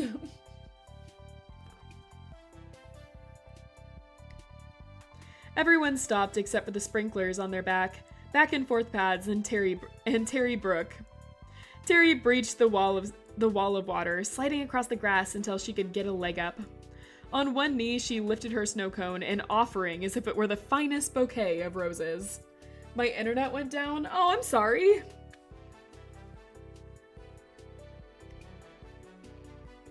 Randy, will you do me the great honor? Oh. Miranda lit up brighter than any star, giggling as she wiped the last streaks of ice cream from her fingers. She took the offered snow cone, dark hair falling forward as she smiled softly at Terry. Terry bounced up from the ground, dusting off what grass had upheard itself into her legs. You know, it was just ice cream. I would have survived. Terry was aghast, her hand at her clavicle before she reached out for the snow cone. Alright, I'm taking it back then. Nope, you already gave it to me. Cove's eyes met yours as you turned in the direction of the boys, and he smiled, shrugging as if to say he didn't know what to do either.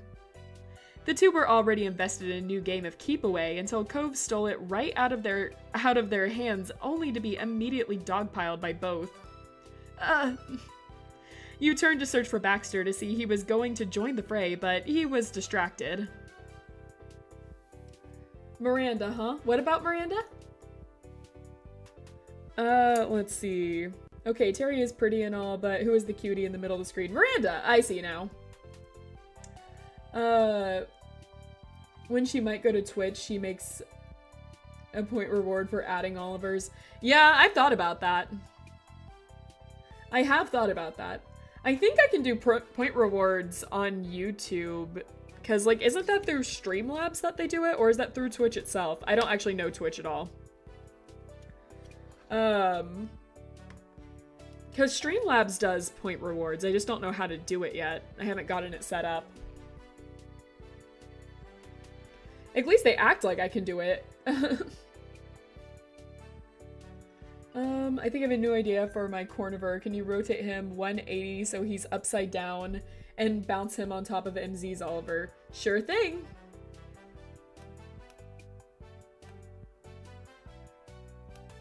Do you want him like this or flipped?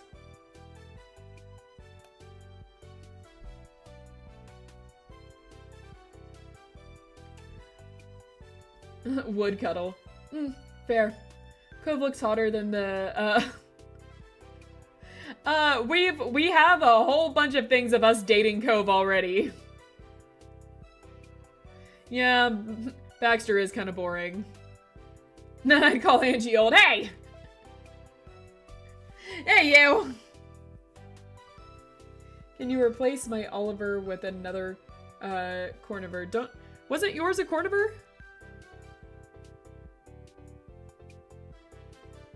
Heads touching tails. So, like, heads touching? That's close enough? Okay.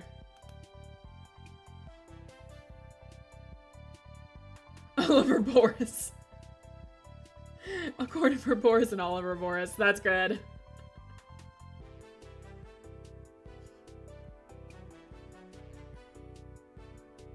I would for sure emerge victorious in this situation. Met Cove. Yeah, we have a whole bunch of stuff of us dating Cove. That's why we have this. Or not that. Hold on. That was not the right thing to grab. Nope, that's the whole game. Come on. Let me grab things. Okay. Making me do it like this. Alright, that's why we have this! Our big buff boyfriend! Cove! It's why we have it. It's because we went on a whole route with him.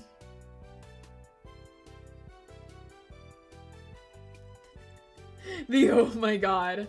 Have you met Derek, our also big buff boyfriend? We also went through a whole route with him.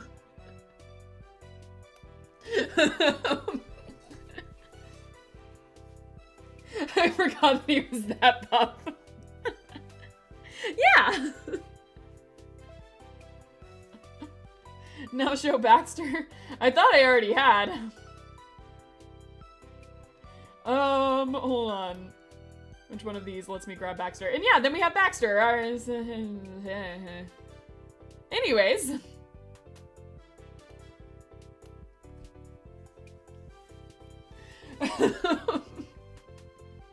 The gang's all here.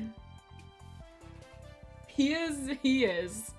Don't worry, he is.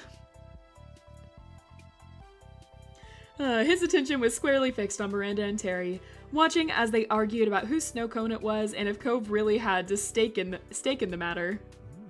I see. He hummed, stroking his chin in consideration before brown eyes met yours, and the thoughtful expression gave way to a lax smile. He chuckled, gesturing to them as he gave you a look to ask if this was typical, in answer to which you readily provided a big thumbs up. Hey, nice job. Oh, replace my Corniver with a Cove or Derek, please. We can't have multiple Coves or Dereks, they're just watching it. There's only one of them. There's only one of our big buff boyfriends. The face while he is shirtless looks wrong. Yeah, it looks a bit.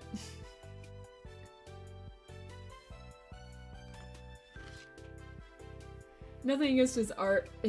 I just hate Baxter. Yeah, fair. Baxter hate seems to be pretty common in this chat. Space really outdid herself there, truly. Truly did. You like Cove? Yeah, I have a lot of episodes of us dating Cove. You showed up on our Cove DLC, Casey. That was your first stream here.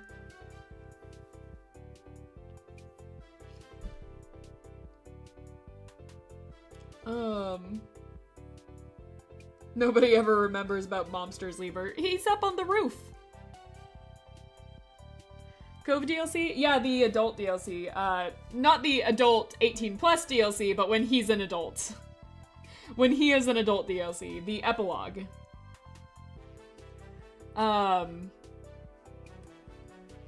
Because we had, you know, Cove is in the entire game, and then there's a epilogue DLC with Cove. And that's what I'm talking about. There is a wedding DLC with Cove too, but we saved that for last because I didn't want to end on Baxter. So, I think I was justified in that front. I thought if we left on Baxter, it might leave a bad taste in people's mouths because, a lot of people seem to hate Baxter. I want to get married to him. Well, we're gonna, once we finish with Baxter's DLC, we're gonna do the Cove wedding DLC, so we'll get there. For Randy, anything. Terry beamed in reply, elbowing Cove in the ribs, before the sudden hiss of another sprinkler rising from its earthy tomb reminded her of where they were. Randy shotgunned the rest of Terry's snow cone. A champion was born. Terry responded by crushing the paper cone against her forehead, to Miranda's delight, though she did get some syrup in her eye. And it wasn't long before that interlude was forgotten. Dashing and leaping resumed in earnest. But all good things must come to an end. Eventually, the sprinklers retreated into the ground, and all that remained of the celebration was 5 dripping young adults.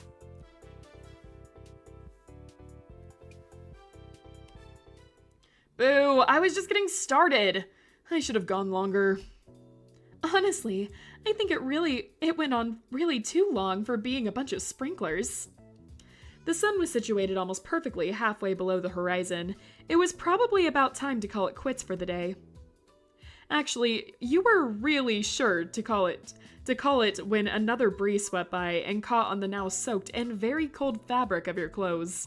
Shivering in place, you watched as Terry and Miranda immediately found each other again, the girls clinging desperately to each other for warmth. Cove tugged on the hem of his shirt, pinching it away from his body before allowing it to fall back with a wet slap. I should have taken this off before I went in. He promptly rectified that and stood and took off his shirt, cheeks pinking with embarrassment when the girls took a break from being cold to whistle at him. Guys, I wasn't wearing this at the beach. It's not different now. Cove wrung the water out before swinging the shirt over his shoulder, instead of pulling it on again. And before anyone says anything, it's gonna be colder wearing that than not wearing it. The damage of your shirt was as bad for you as it was him. We can take it off. We're wearing a wetsuit. He looks adorable when he's embarrassed. Yeah, he's cute. Cove is cute. He's a little bit of a crybaby, but it makes him cuter. It'd be more comfortable carrying it than wearing it at this point. I do regret that we did not bring out our towels. He ambled into the road to pick up his abandoned shirt.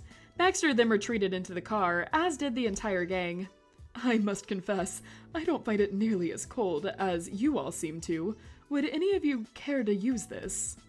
His eyes met yours as Baxter offered his shirt up by its collar. Oh, do we take the shirt? I ran errands and now you are covered in cats. Yeah, they did this to me. My chat did this to me. Blame them for everything. That, my friends, is a thirst trap. I'm the crazy cat lady! Also a fish, but a cat lady right now. Boo! Did I scare you?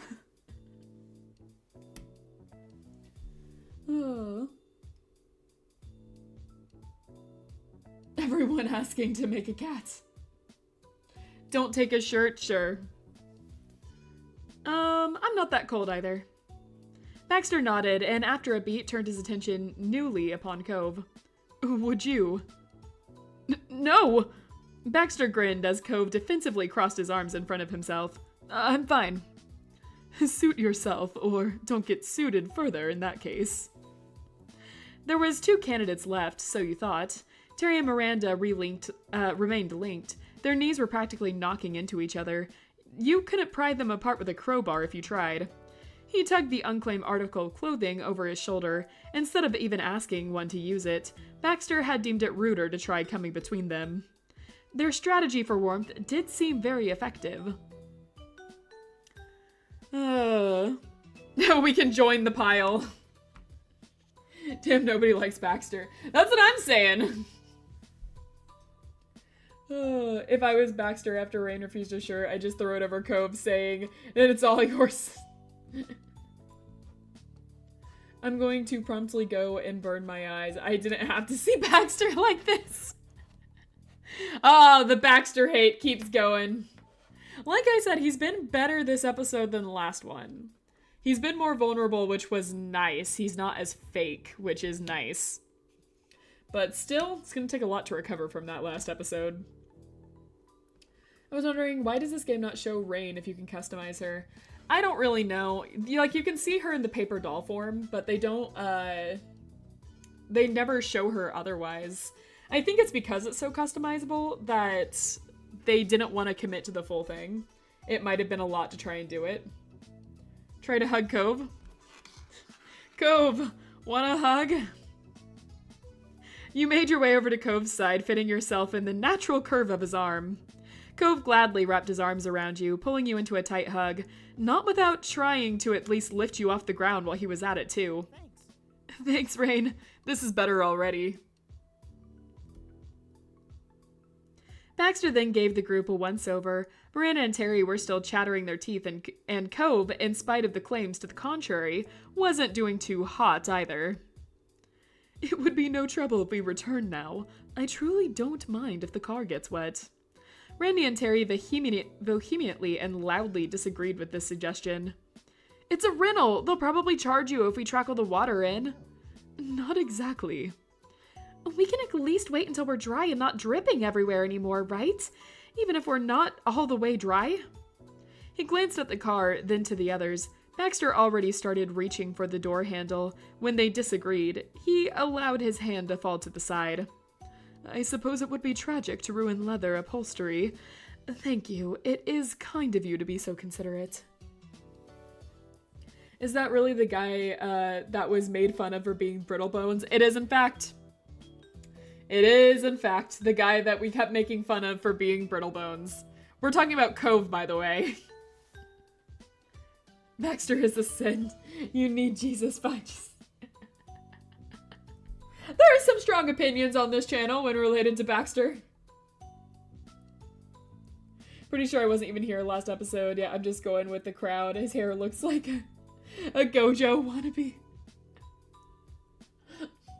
I'm pretty sure our life came out before then. Baxter's Quagsire tier. Ah, I see.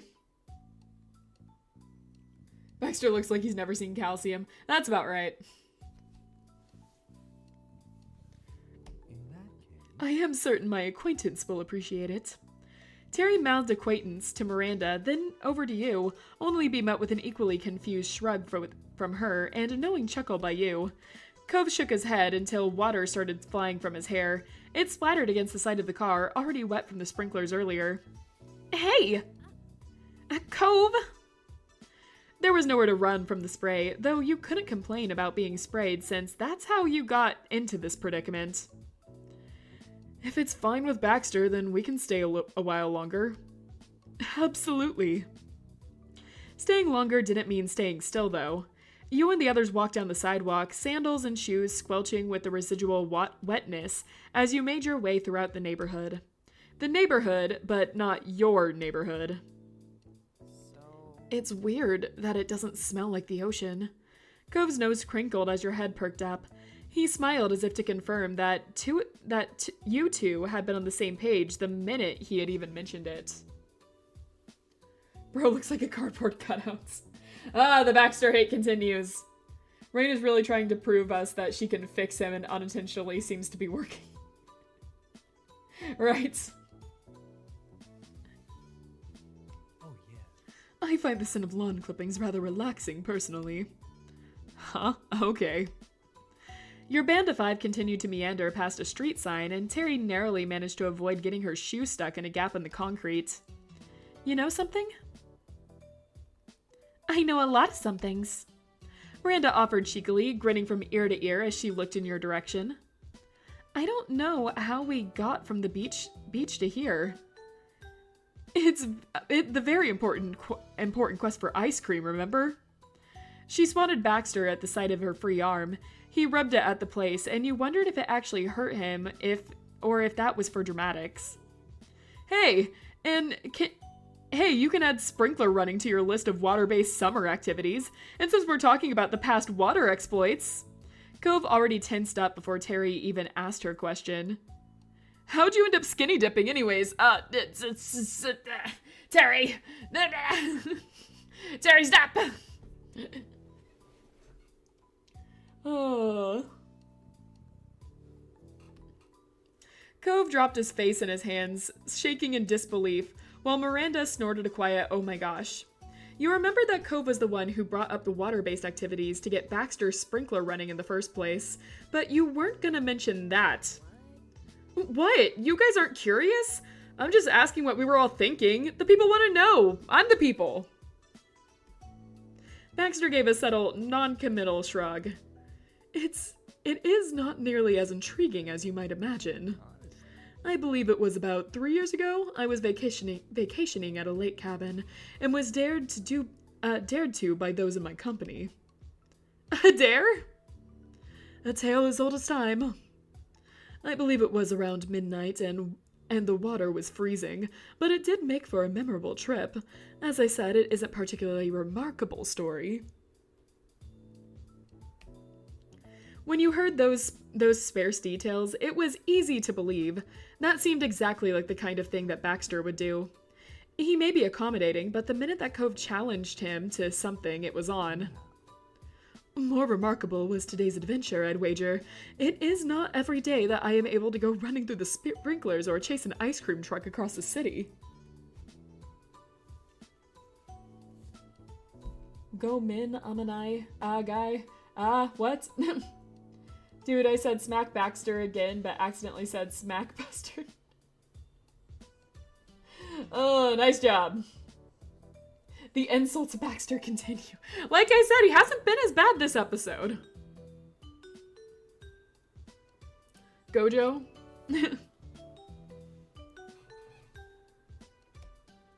Much less with such delightful company. Oh, you. Terry let one hand dangle daintily. Her opposite one was covering her mouth, as she acted like one of the many old ladies you could find around Sunset Bird. Baxter didn't reply, gaze now fixated on the sidewalk in front of him as you all continued ahead, one square of concrete after another. No, truly. It reminded me I am not nearly as old as I might sound. He grazed the back of his neck with his other hand, holding it there. Then he stared up at the sky, but it was clear he wasn't staring at the clouds. He was searching for something past it that wasn't there anymore. Yet the last time I've done anything of this nature was when I was a child, running around with my old friends and causing havoc to our poor, unsuspecting town. This is an advertisement for Game 2. Wait, he's old? He's like 1 year older than us, I think. He's like 20.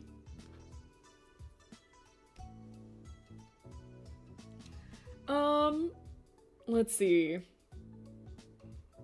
Do you still keep in touch with your old friends? No, we grew apart. You could hear a pin drop in the pause he took. His voice grew softer, the clarity of his brown eyes losing some of their luster as he continued. We're not much for speaking even before I left for college. When your eyes met with the others, your own group of friends, you all frowned silently. For you and for them, it seemed near impossible to imagine the possibility of losing touch.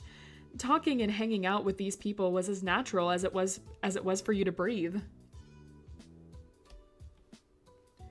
We're old too. 19 isn't old.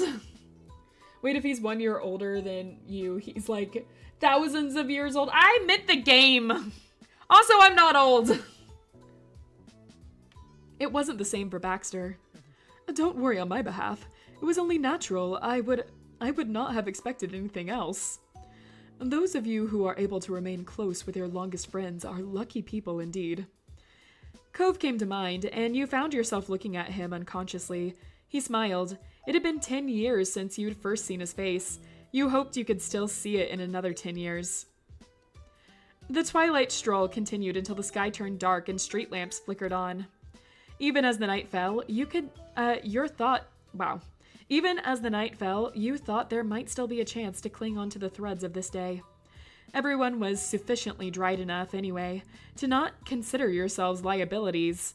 When the vehicle came into view, Cove mumbled, "Staying outside in swimsuits until the nighttime and getting ice cream. It really is like we're kids again."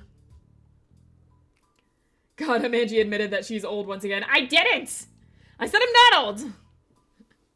How old are you? Not telling. Ladies don't tell. Not just like being kids, but kids on vacation. Well, Baxter is on vacation, but it's like someone's birthday for the 4th of July. Fireworks! Baxter dropped his keys, startled when Terry suddenly screamed. Oh, sorry. He waved off the apology, kneeling down to pick them up. That was the second time his attempt to open the car had been interrupted. Perhaps the third time would be the charm. What was that about? We can't go home yet. I just remembered that there were fireworks today. Cove and Miranda looked to one another before they turned their scrutiny onto Terry. For what? I think it's to celebrate an opening or something. We probably can't get into the real event, but we can see it with our own eyes for free. How old are you? I'm not old! But I said how old I was on the first stream I was here. Hey! No sharing personal information! I know you can't see it right now, but I'm glaring. That's not me! I'm not old! We probably can't get to the real event, but we can still see it with our eyes for free. She made 2 circles with her hands, holding them up to her aforementioned eyes, as she advanced closer to Cove, who lightly pushed her back with a hand. They can't stop the public out from seeing the explosions in the sky. Really? Another late-minute rush trip? Cove considered the suggestion, but ultimately shook his head no. I thought we were ready to head home. Aw, come on, Cove. Don't be a wet blanket. Terry wrote him off, likely aware that Cove could not help being wet. Turning to face you, Miranda, and Baxter, the 3 that stood in the way of her night continuing for an hour or 2 more. What about you, Rain? Randy? Baxter? You want to see the fireworks? Terry continued on without waiting for an answer. Isn't today all about summer experience? And what's more summer than fireworks? Yeah, it's fireworks. We gotta go. It's fireworks, guys. Fireworks! I guess they are fireworks. Alright, whatever. What's one more scene change? They haven't noticed they're shirtless at night. Nope. Sure thing, Grandma. Hold on here. I don't need to go to bed. I'm not a grandma. I'm on it. Yush! I knew it was a good idea. In turn, 4 sets of eyes looked to Baxter. As the driver, his answer made or broke the plan. He chuckled softly. And for a penny and for a pound, I'll go. Genuinely, there's nothing better to occupy my time tonight. We better hurry, or we might miss it. Cove rolled his eyes, but laughed. There was no time to lose. The fireworks were sure to start soon. If you didn't want to miss any part of it, that meant you needed to book it now. The gang hurried into the car, and were slowly blessed with warmth after Baxter turned on the heater and it began to kick in. Terry, wiggling in her seat, proudly announced that she had the additional gift of seat warmers, to the envy of everyone else in the car. However, the goal wasn't to sit there enjoying modern accommodations. It was to get back out into the car as quickly as possible. It took a while to get out into the winding streets of the neighborhood, but eventually Baxter reached the freeway and zipped straight to the city. Angie ages twice a year. I do not!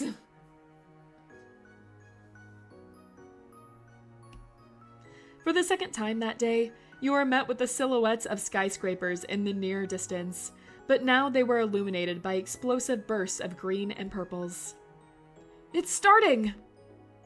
Oh no, are we gonna miss it? Baxter's head rested on the gear shift, digits curling against the handle before he switched into the right lane to exit off the freeway.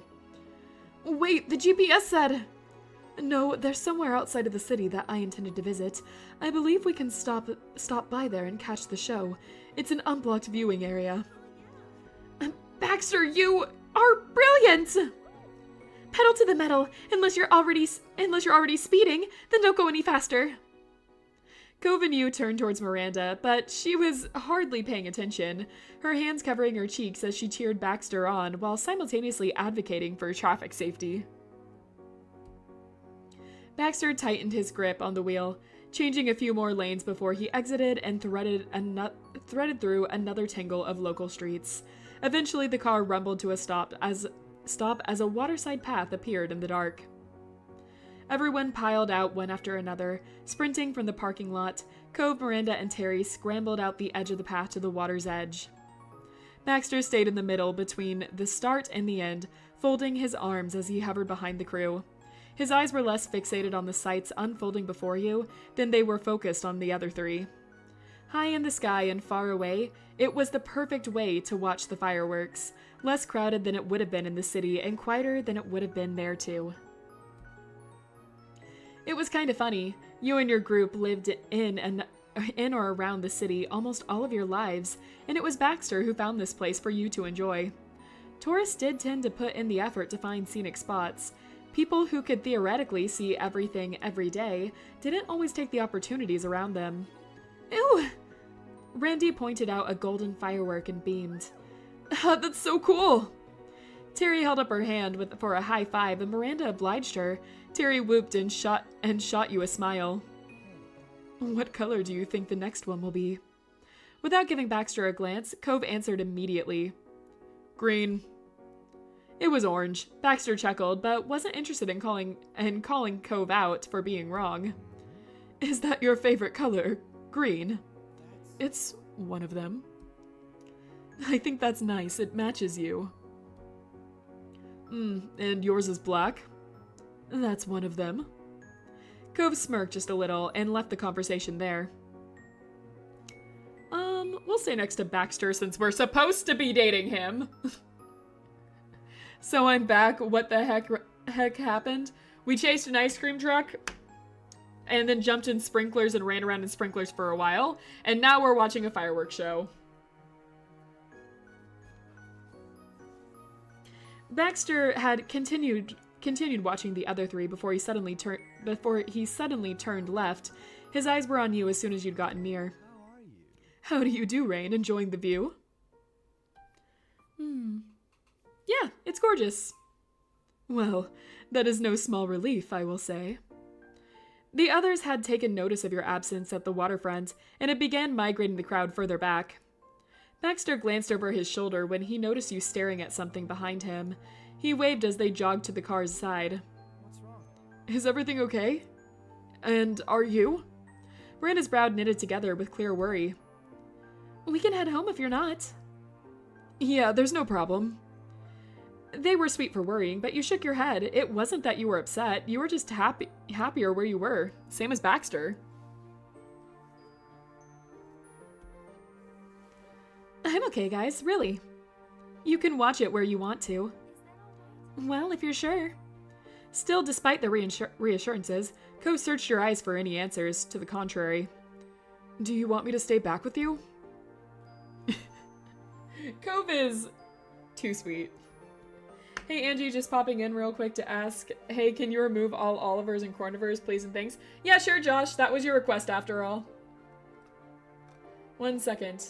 And we have 1, 2, 3, 4, 5, 6, 7.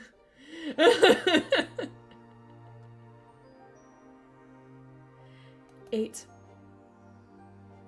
And it's just me now. Just Angie.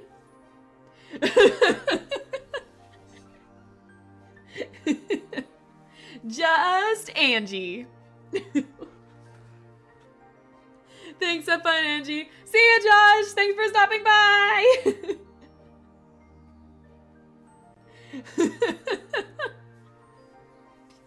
Seeing the panic in chat is what I live for.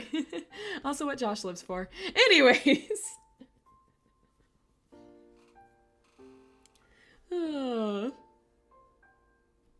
Anyway, you don't have to. I know I don't have to, but I want to. Alright, do we want Cove with us? Do you want Cove?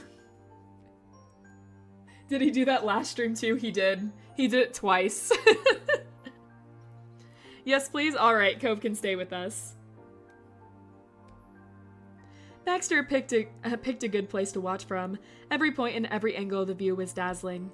The fireworks sprayed colors across the sky, And for a moment, you were holding your breath before whatever came next. No words could adequately describe that anticipation. Try as Terry might, you could still hear her cheer at every new spectacle. Your eyes continued to search the sky when Baxter spoke up. His voice was impossibly quiet in the way that things are when it was important. I really am lucky to have met you all this summer. I won't forget it. Yeah, thanks. Cove scratched his cheek awkwardly. Baxter only laughed in reply. I do hope you will get used to my candor by the end of this summer. I won't forget it either. We'll be sweet. His eyes danced in the confirmation. You thought of this experience as important as he did. I should hope not. One explosion of color followed after another, and the exuberance of your friends couldn't be measured. You'd seen fireworks before. They weren't anything new, but all those times you attended events before, it wasn't anything close to this. You'd nearly missed it, and it wasn't even a show really for you to see. That's what made it special, the effort it took for you to get here, the place you were watching from, and the people you were watching with.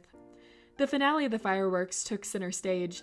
Dozens scattered across the sky, and the sparks of them descended into the sea below. It was as if they were impossibly far away, distant stars, and yet also close enough to reach and touch them.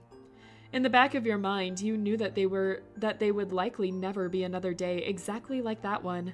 When it was over, it'd be one forever. And that made it a precious experience. You vowed to hold onto the memories, feelings, and this one single moment for as long as you possibly could.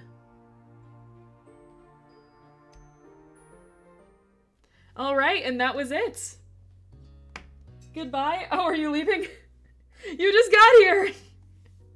All right, see you, Eli. Thanks for stopping by. All right. Not my leaver, no. Everyone just like screaming no. All right. So that was the episode. Oh. All right. Y'all quit running. Can I add a corn Oliver at Baxter's head, please? You can. I'll add one. I'll add one real fast for you. Let me see. This was a corn Oliver. Yep. Oop. There we go. One for you. All right. On that note, that was the episode.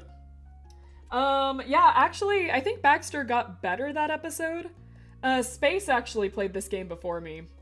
Baxter's DLC, she actually played all of it. Thank you, Angie, no problem. She actually played all of Baxter's DLC, and, like, she didn't really care for it much, but she did say that, this episode, she said the episode they go for ice cream is the best one. So I'm hoping that it gets better from here. I am really hoping it gets better from here, but Space did warn me that this episode was the best for Baxter's. So we'll see. But I'm hoping. But I actually liked Baxter this episode. I thought he was nice enough. It didn't feel like he was trying so hard. And, like, you know, we got to hang out with our friends and stuff. So, my poor Leaper, he got deadened. We'll bring him back. Don't worry, we'll bring him back for more episodes. I blame Josh for it. He'll revel in that. He loves causing this chaos. Alright. On that note, I think it's time to go ahead and go. Candy corn, my two worst enemies. The two things I'm allergic to. Alright, guys. I will see you in the next episode. Thank you so much for joining me. I really do appreciate it. These book club streams are a lot of fun for me, so I really like doing them. Alright. On that note, love you lots, and I'll see you in the next one. Bye-bye, everyone!